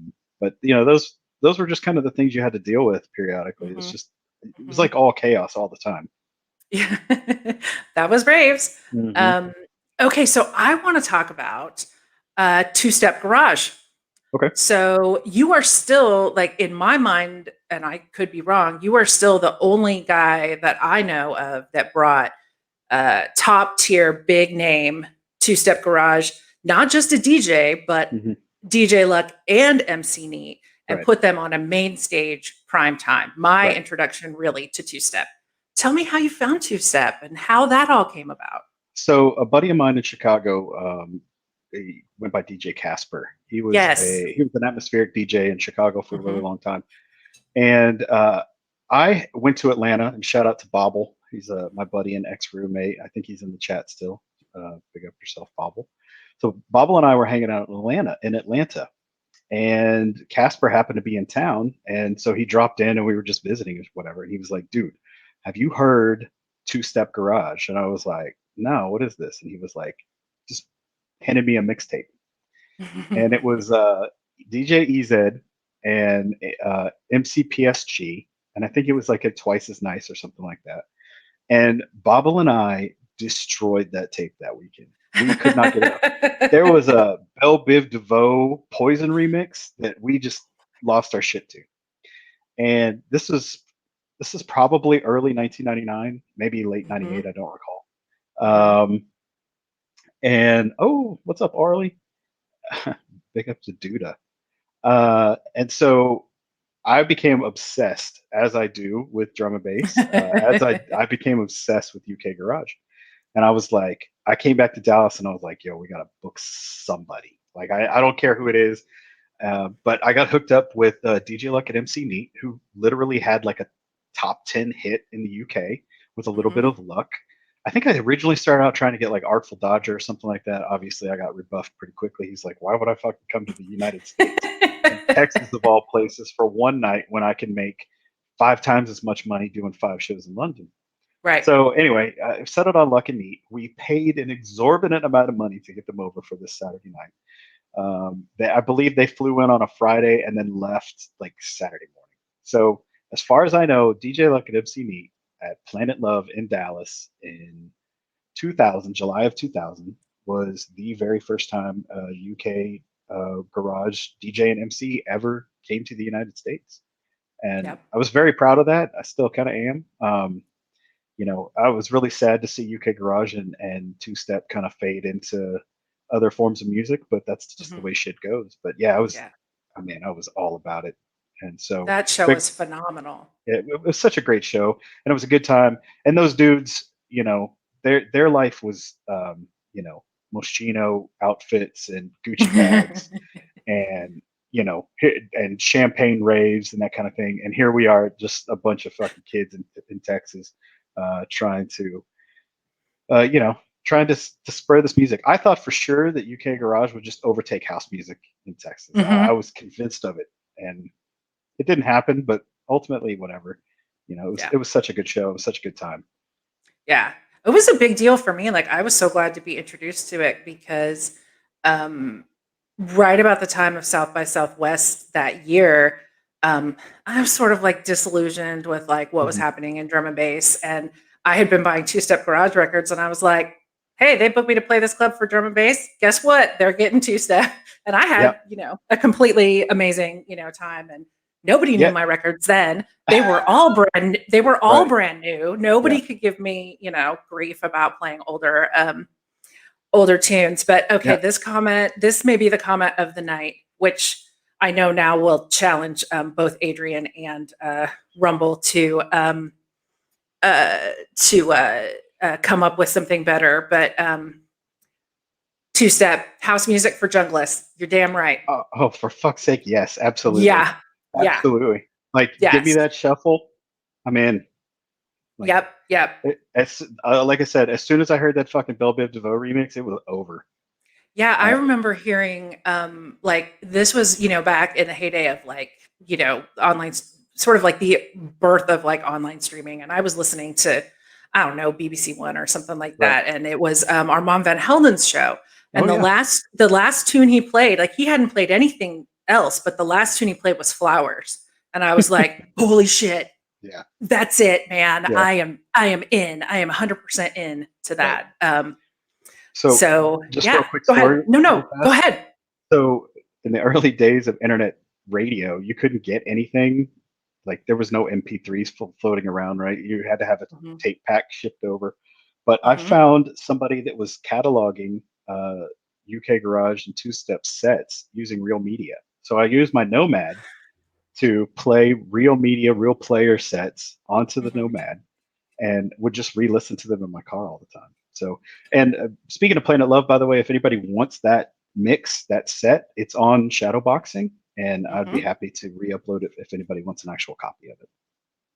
Wicked. Okay, there is shadowboxing.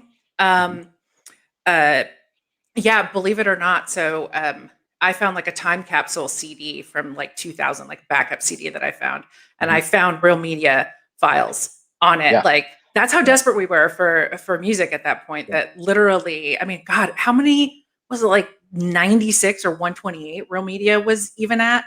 Oh, But if you yeah, got it at 128, it was fantastic. You could actually hear right. things. So muddy and garbage, right? I'm sure if I would, Okay. I have that EZ and PSG set, the half of the tape that we had that I ripped from Real Media laying around here somewhere. It just sounds like garbage, but I'll still listen to it once in a while. Over and over and over again. Okay, so I want to share another picture because I know my Midwest boy, No Use for Anger, is going to be into this. Um, and I love this picture so much. So um, the header on shadowboxing.org is Yes. this amazing picture. Hmm. Oh my God, I didn't notice until just now that it's torn and taped. Yep, Um, that's right. so tell me how you found this picture and tell the people what it's about. So I have to give Obey Rumble credit for this picture. That is Phantom 45 playing, I believe, in a loft in Chicago, uh, with the fucking cigarette and the whole nine. And I mean, everybody in that picture is just totally having it, except for the guy in the white shirt. Not sure what's going on. But yeah, he found that picture and he gave it to me, and I just think it's so fantastic. It's just a to me that's sort of a small distillation of what jungle and drum and bass is all about. Is literally that Mm-hmm. picture. Maybe Mm-hmm. without the cigarette anymore because I'm 43 years old. But Right. yeah, just being in a small, intimate little room, everybody's just losing their shit at all times. So yeah, Mm-hmm. like I said, it's just a distillation of drum and bass in general. Okay, so Rumble's telling us that it was 1994 event called Universal Love, and yeah, that's one of the things I really love about this picture too, because it's also I feel like a really good representation of what jungle was like in America, like Right. the way that it felt. So imagine, all of you guys in the chat, imagine Chicago. What's Chicago known for? House, Hmm. house, house, house, house. These guys had to fight really hard Yeah. to build their scene and had just, I mean, amazing, incredible Yeah. DJs. I know No Use for Anger is like house music. What the hell is house music? Um, yeah. Do you remember Snuggles and Slack, West? Because No Use for Anger mentioned them Yes. when he was on, and I was like, whoa. So there So was a yeah. tape pack. There was a tape pack that went around back in the day that I frantically looked for years and years called the Jungle Book, and it Hmm. had Casper, Phantom 45, Danny the Wild Child, Snuggles and Slack, Mowgli, and a couple of other people. And I got my hands on the Casper tape a long time ago, and obviously he played all the atmospheric drum and bass music that I love so much. And that tape pack, to me, those Chicago guys were doing everything that I wanted to do, and that tape pack like just elevated jungle and drum and bass for me so much. And there were other, there were other tape packs. There was Pure Acid out in LA. There was Bulletproof on the East Coast. A couple of other, and I would collect these tapes as something of a crazy music collector and hoarder. So yeah, and I still have that entire tape pack, the Jungle Book. So, yeah, all that stuff is just fantastic. Yeah, and I'll just say props to Casper, who was pushing atmospheric drum and bass at a time when nobody wanted to have atmospheric drum and bass at a party. And he was the only American that I knew that was getting dub plates from Bookham.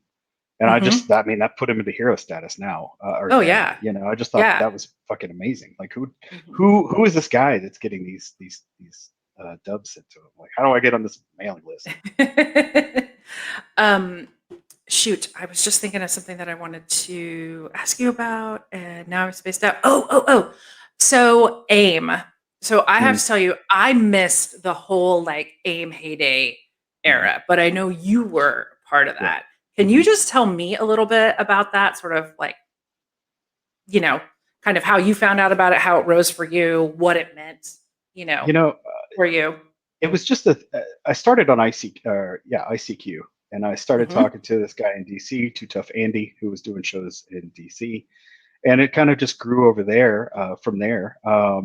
And one day somebody was like, "Hey, are you on AIM?" And I was like, "No, but I'll get on there." And so once you got on AIM, it was like this whole other world opened up. If you could manage to get a hold of somebody's some DJ's handle, or a producer or record label's handle, you could absolutely like make inroads, and you just made friends with these people because everybody's just up all night and so rabid about sharing tracks or information or you trying to get booked or whatnot. It was El Hornet said this on his show a couple of months ago, but AIM was sort of like, it was just this golden age of like the drum and bass and technology sort of merging into this world, and it brought a lot of people together. And I think it really shined a light on UK DJs and producers understanding that this is now a worldwide music. There were people in fucking Dallas, Texas, who were way into drum and bass, and just as much as people in London. And so even though we couldn't necessarily get to London, it kind of put forward like, this is worthy to share this music and these tunes with these people. So. Yeah. Catalyst just mentioned that AIM would be so great to have right now, and man, isn't that the truth? Like Discord, I guess, can kind of do it, but the thought of like how massive a Discord would have to be to involve like that sort of overlap of connections is mind blowing to think about. But okay, that's cool. Like I'm glad to know that. Yeah. I didn't take as full advantage of those. I mean, I would talk to DJs all the time, but I wasn't a DJ, so I didn't really ask for tracks. The tracks I got at that time, and Adrian, Crisco will probably remember this, and Bill, but I got hooked up with this music agency to do some Renegade Hardware stuff, and they sent me the Armageddon album on CD, like months before it was released, and that was my first, those were my first dubs, quote unquote. They weren't actual dub plates, but goddamn, it felt pretty exclusive back then. Well, it was. I mean, yeah. Later, Bob. Miss you, dude. Yeah. Thanks for being here, Bob. Bob, we'll really appreciate it. It was nice to see you. Catalyst was an AIM whore. I love that. That's he's just a whore. Fine. Yeah. Were you whoring yourself out for them dubs? Catalyst. He was. He tried to get that Armageddon CD off of me for a long time. Yeah. He's talking about a time we went to Austin right after I'd gotten the CD. We drove to Austin to go see Jumpin' Jack Frost play, and your boy drank a bottle of vodka on the way down, and we we had a good time. We caned the Mhm. shit out of that CD. I wish I still had it, Mhm. just for the memories. Yeah. Yeah. Yeah. Um, that makes me think of you. You know what? I'm wondering, was it Christina that maybe introduced the two of us? Because I remember you coming over to our apartment at some point, and Yeah. wow, cherry vodka sours and Yeah. the misuse of prescription drugs, and Hmm. yeah, that was a Yeah. fun. That It was a fun wasn't time. it wasn't Christina. My friend Ellie was friends with your old roommate Claudia, That's what I and meant. I meant to say Claudia. that's okay. And so yeah, we came down and spent. I think we spent the weekend there. I don't recall. It feels like one big long day, but yeah, that would have been about 97, 98. Hmm. Yeah. Yeah. Grommet is in the building. Good to see Oh, you, Bob, Grommet. Bob and Dale. Yeah, yeah. Grommet also streams drum and bass peeps if you are looking for another DJ to Yep. listen to. Bobby's Um, fantastic. So is Adrian. yes, You know, yes. I'm not friends with that Yeah, DJ. yeah. I've never seen Adrian stream yet, so I'm into that. I'm He ain't fully gonna into that. stream. He's a twerp, Yeah. like denying the people of Yeah. and I I'll- know he loves the attention, so I don't understand why he's not doing it. yeah. But Someday. anyway, one day, right? Oh shoot! So Catalyst, Jumbo Jack Frost was at the music hall. Were you Mhm. guys ever at the music hall when? I remember one show there. I think it was the Seedless guys were doing drum and bass out on that teeny tiny little fenced in patio on the front. And Mhm. these bats got like completely turned around, fucked up by the music, the bass and like all that Mhm. stuff. Their poor guys, they're like what is it called? Their audio locators were like Yeah. totally totally wrecked. Um, oh, Catalyst. I'd love you to try turn the Yeah. whole chat dark in my Yeah. chat. Good luck. So funny story from that show was the first time we heard "Nasty Ways" by Dillinger played out, and your boy drank a bottle of vodka, heard the first couple of lines, "The Nasty Ways," and made a beeline. It's the fastest I've ever seen him run anywhere, straight for the decks, and he got in JJ Frost's face and was like, "Rail!" just screaming. Like with all the gusto, JJ Frost was like, "Who's this crazy motherfucker?" Well, we got him to rewind it twice, so that was a big one. Nice. Yeah. Nice. Yeah. So Jumper Jack Frost is like, okay, Texas got some peeps that love Yep. drum and bass. Yep. Oh yeah, I can completely see Adrian doing exactly that thing. Oh He wow. hasn't gotten up to that speed since. So um so shoot. Um okay.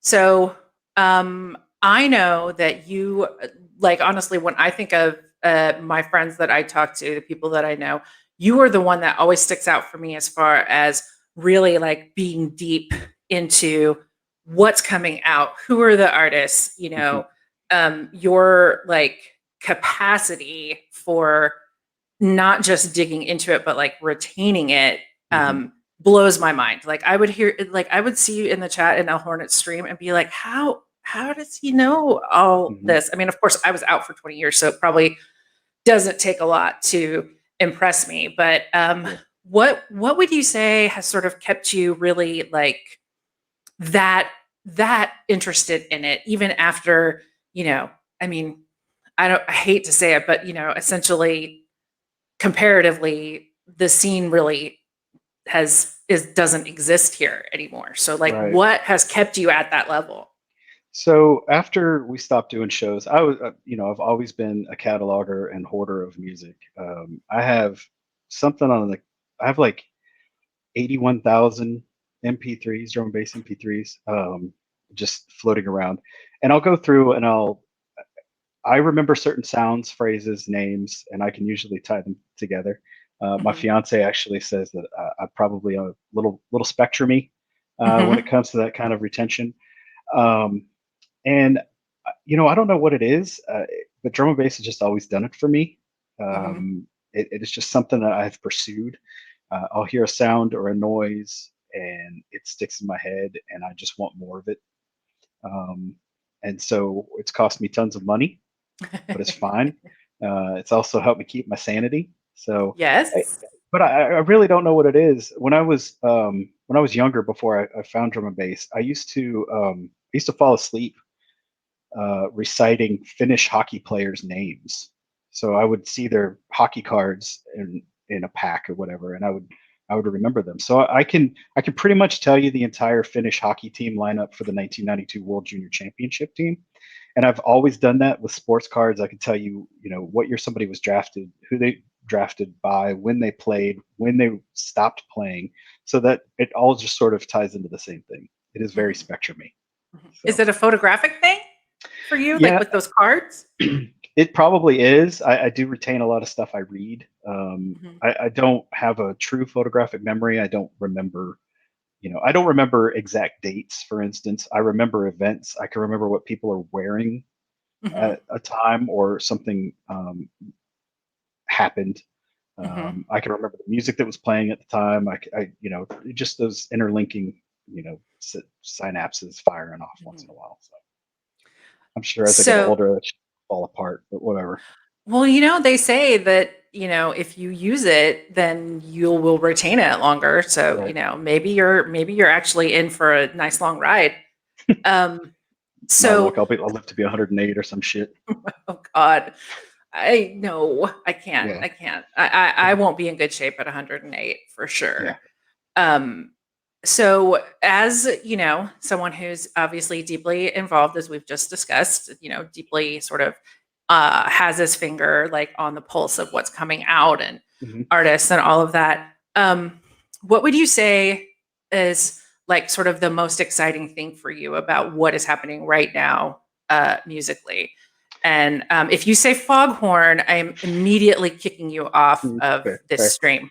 Hey, man, there's a time and a place for a good foghorn. I'll just say that. I'm not saying all the Time, time. yeah, time and Time a and place. place. Yeah. I think music is so subjective, and so the things that really touch me don't necessarily touch Mhm, anybody else. And while I may not appreciate a tune or like it as much as somebody else, mhm, I, I, I can still appreciate the elements of it. mhm, I think drum and bass is such a diverse music, and there are just so many styles. Whether or not you're dipping back into the past or you want to play the shit that hasn't been released yet, mhm, it really depends. I think more of a producer than I do an individual music type. I'm mhm, not mhm, full. I don't want to listen to neurofunk or neuro, I guess it's just called now, or jump mhm. up. 24/7. But I think Right. there's a time and a place for everything, and I think that width and breadth of this music is really what makes it so fantastic. And Mhm, really brings a lot of people together, because somebody could get into the music with one particular type of subgenre, and you can open these doors for them and be like, yo, you got to listen to the stuff that came out in the mid 90s that sounds mhm. very much like this or is akin to this, and you might appreciate it. And so, Yeah. and you may not have even, like, there are styles of drum and bass that don't exist anymore that people have probably never heard if they're under Right. 30 years old. And Right. so there's just always these doorways that are open all the time Mhm, by this music, and I think that's fantastic. It just feels ageless, and it still feels like the future mhm. of Yeah. music when I hear it.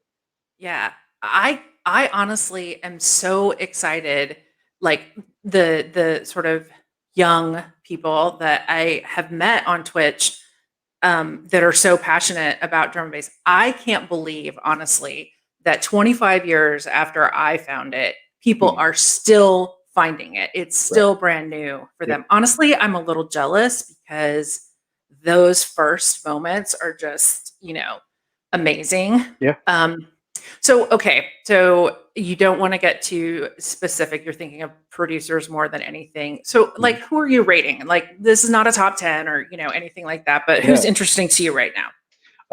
I think right now, Break uh, Hmm. has cannot do anything wrong right now. I think Hmm. McCall is fantastic. Everything he's put out on Metalheads has just been great. I'm probably going to get shit for this, but I think Serum is awesome. Benny L, that's your Foghorn crew, but uh, they do make amazing music. Or Benny L and Break, not necessarily Hmm. together. Um, uh, let's see. I think the stuff coming out on labels like Critical and Dispatch is fantastic. I wish more people listened to that stuff. I think Quadrant and Iris in Seattle are phenomenal. Like I they're up there with just, anybody else. yeah, I Yeah, just found Iris the other day, and I'm mhm, super excited about yeah, that. Um, they're awesome. Um, there was an EP that I keep listening to. There's a guy in Canada, John Rolodex, out of Vancouver. He put out an EP on Metalheads a couple months ago that I think called The Rainmaker, which is awesome. I think there's a relatively new release by a guy named Bunshin on Critical called Abrasion. The Abrasion EP is two tunes off of that. One is called Stevrin, which I think is just sick. mhm. And there's other smaller labels too that I really get into. I think like a label like Deep Jungle that's going back to classic DAT tapes from the '90s that DJ Harmony just had laying around and just decided to press. The fuck, I own everything on that label. That's There's just so much. amazing. Yeah, and Bandcamp has been such a lifesaver for me this year. I've probably spent thousands of dollars on music this year, but I can, man, Bandcamp has just been awesome. I don't think that there's any better way to buy or share music Hmm. and share it legally by fucking buying it. Yep. Yep. Um, and for all the shit it gets, Spotify is very helpful too, especially if I'm trying to introduce people to drum and bass or I want to make a Hmm. playlist of stuff that I'm Hmm. really feeling this year. Hmm. So Spotify, like my main thing I use Spotify for is sort of a wish list. Like yes, I'll hear a tune. Speaking, I'm not Spectrum quite, but yeah, I have a notebook that I write I write yeah, stuff down, while I'm in a stream when I get IDs, and I'll use Spotify like as a sort of a wish list. But yeah, Bandcamp is just incredible. The only better way I know to support artists by buying their music is to get it directly from them. hmm And I've done that once. Like Dr. Meeker had a dub pack hmm that someone told me I could get it from him, and for some reason he followed me on Twitter, and so I was like, "Hey, dude, can I get your dub pack?" And that felt so amazing to me to literally be like, "Here's X amount of dollars, and I know it's all going to you." Like right, that just made that, me so happy. yeah, And Bandcamp's the next best thing. It's the right. only, it's the closest thing. It's I understand playing your music off of there isn't great, but that's what Spotify is for. But Mhm. I I love Bandcamp. I get so many alerts every week about new releases, and some of that stuff. Thankfully, the blog has been great about me getting upfront music, and that Mhm. leads me to. I'm a huge fan of everything that comes out on Blue Martin Music. Um, and the War Down EP that just came out a couple of months ago, they sent that to me, and I just listened to it over and over. And as soon as it was released, I bought it. Mhm. You know, and so just Mhm. having that opportunity to support those labels and those people that I really care about, and that I love their music is phenomenal to me. Mhm. Gouda and I actually went in on the Break Dub Pack this year. So he got the USB and we shared the tracks with each other. Don't tell anybody. But yeah, it was that kind of community is rare these days, and it's Mhm. especially rare in other genres of music. You know, Mhm. um, I do buy band stuff off of there. Shout out to Bobby Dale's band, Kill County. I bought their record a couple months ago. So if you get a chance, check out their Bandcamp if you like some country stuff. But Bobby, if you wanna put a link to your Bandcamp in the chat, please, you have my permission. Go ahead and do that. yes, awesome. And yeah, it's just a great place to discover music. Mhm. So just The so only proud, happy. the only thing I will say, if anyone from Bandcamp is listening, your search feature Sucks could be balls. Yeah, a lot better. absolutely.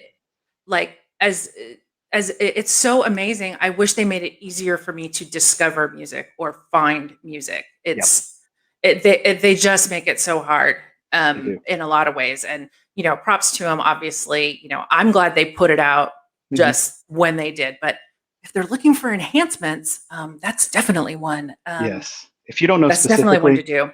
if you don't know exactly the artist for the track you're trying to find or the label Right. it might have come out on, you're not going to find it. Well, sometimes it's even hard when you know the artist to Yeah. find it because the search is all out of order. And like there have been times where if I didn't have the exact link directly to the label or the artist, forget it. I was just screwed. Yeah, it's not going to happen. Which is a bummer. Yeah. Thanks for the cheer, No Set Path. You're awesome. I love all of you guys in the chat. I'm so glad you got to meet Wes and talk to him, and your excitement about all of this history is a history of our, our little scene that was important corner of the to earth. us. Yeah.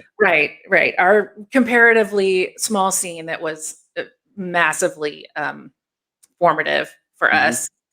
Yeah.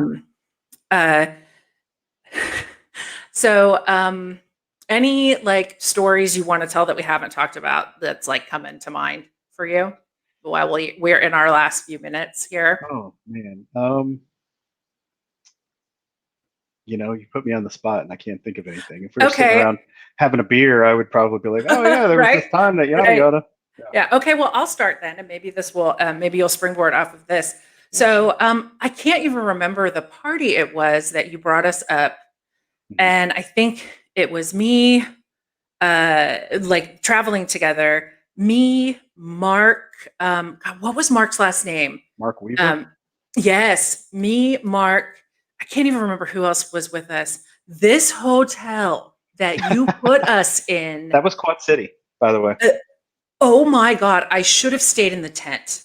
So, yeah, this where we were is south of Dallas, and those of you who don't know the geography, I think we were in Ennis, Texas, which is about 30 miles south of Dallas, and we were in the middle of nowhere.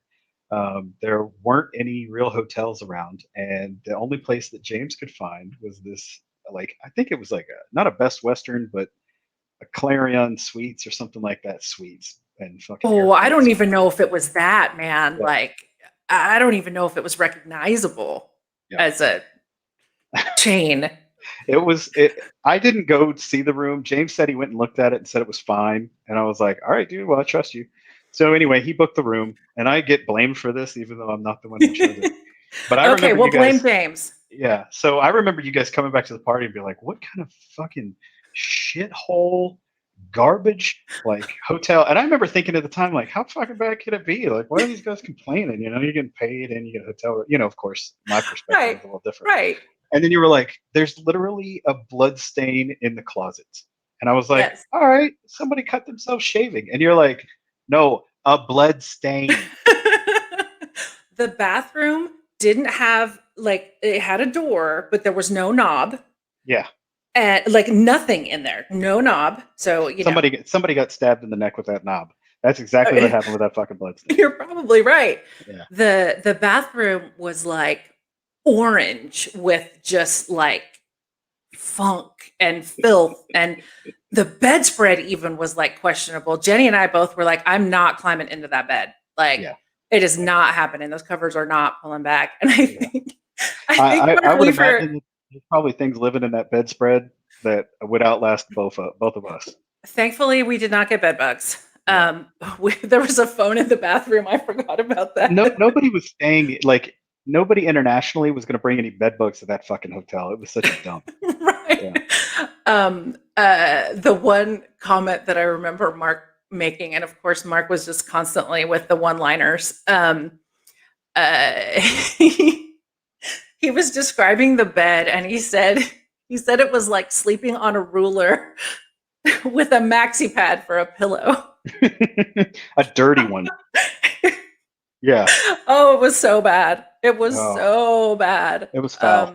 But look, yeah. I was flipped out on Red Bull. I had other shit going on. I'm sorry. You didn't know. No, it's funny. Like, that's the thing. And man, I wish that this was before, cameras on your cell phone. So, no pictures that we could send you and go, dude. Right. Like, no. If you had a digital camera, like Dirty J did, it took 2.25 or 2.5-inch discs, which I have a bunch of those archive photos from back then, and they look, holy shit. Yeah. So you probably wouldn't even be able to see the blood stain. It would just be like a blob. So, yeah. Well, Wes, I love you so much. I'm so glad you've been here. the reminiscing has just been amazing. And It's fun. and I'm sure for you too, like me finding drum and bass absolutely changed the direction of my life and Yes. has, continued to keep me sane Yes. over time and certainly this year.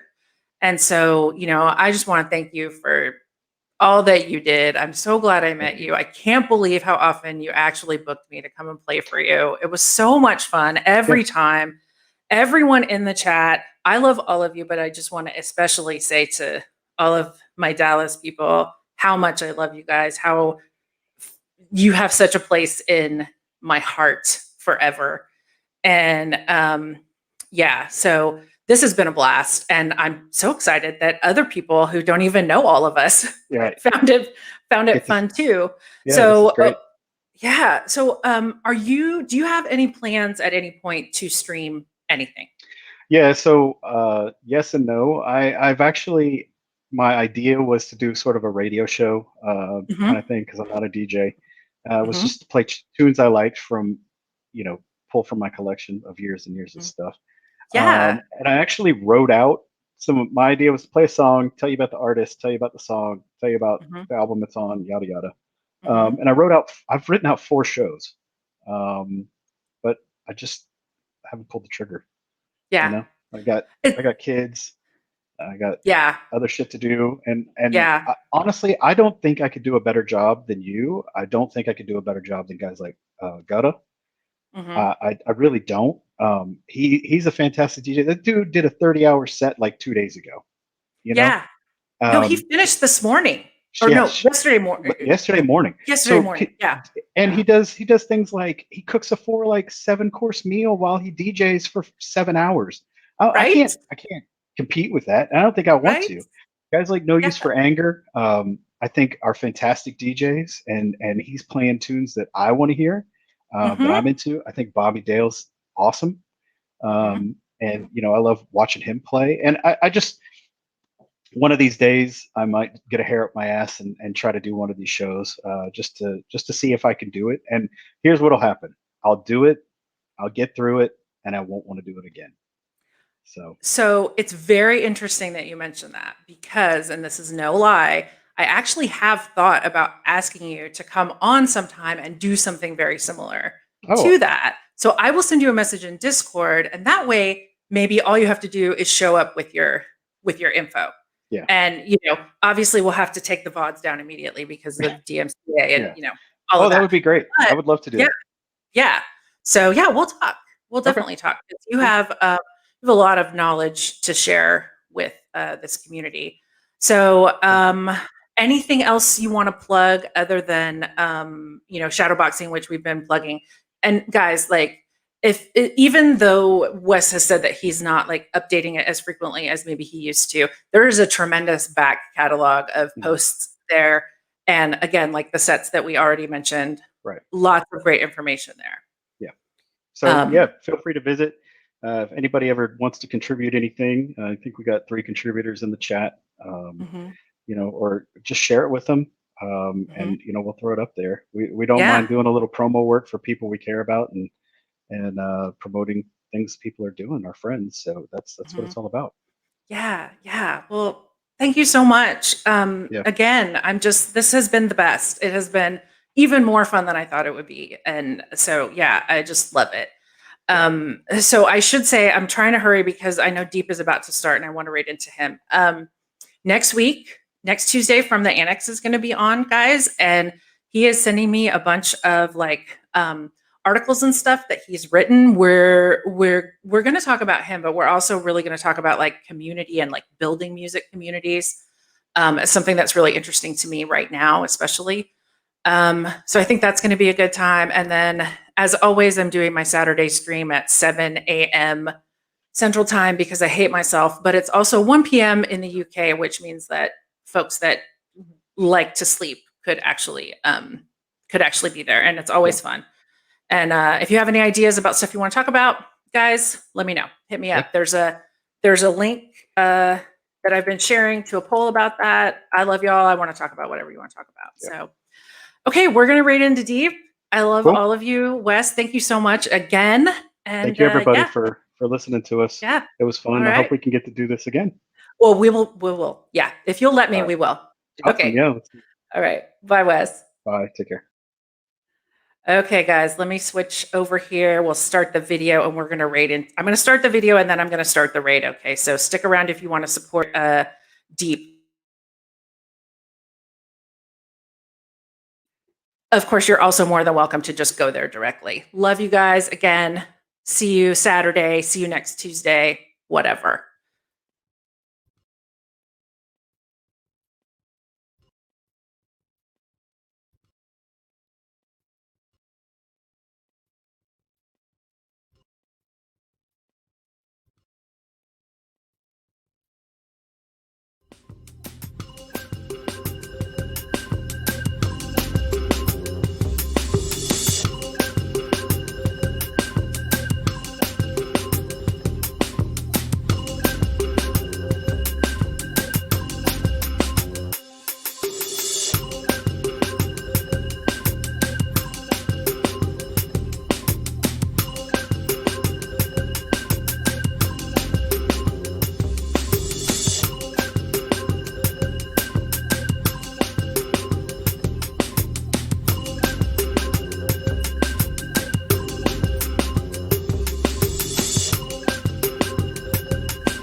What I know about is Texas. Down here. You're on your own.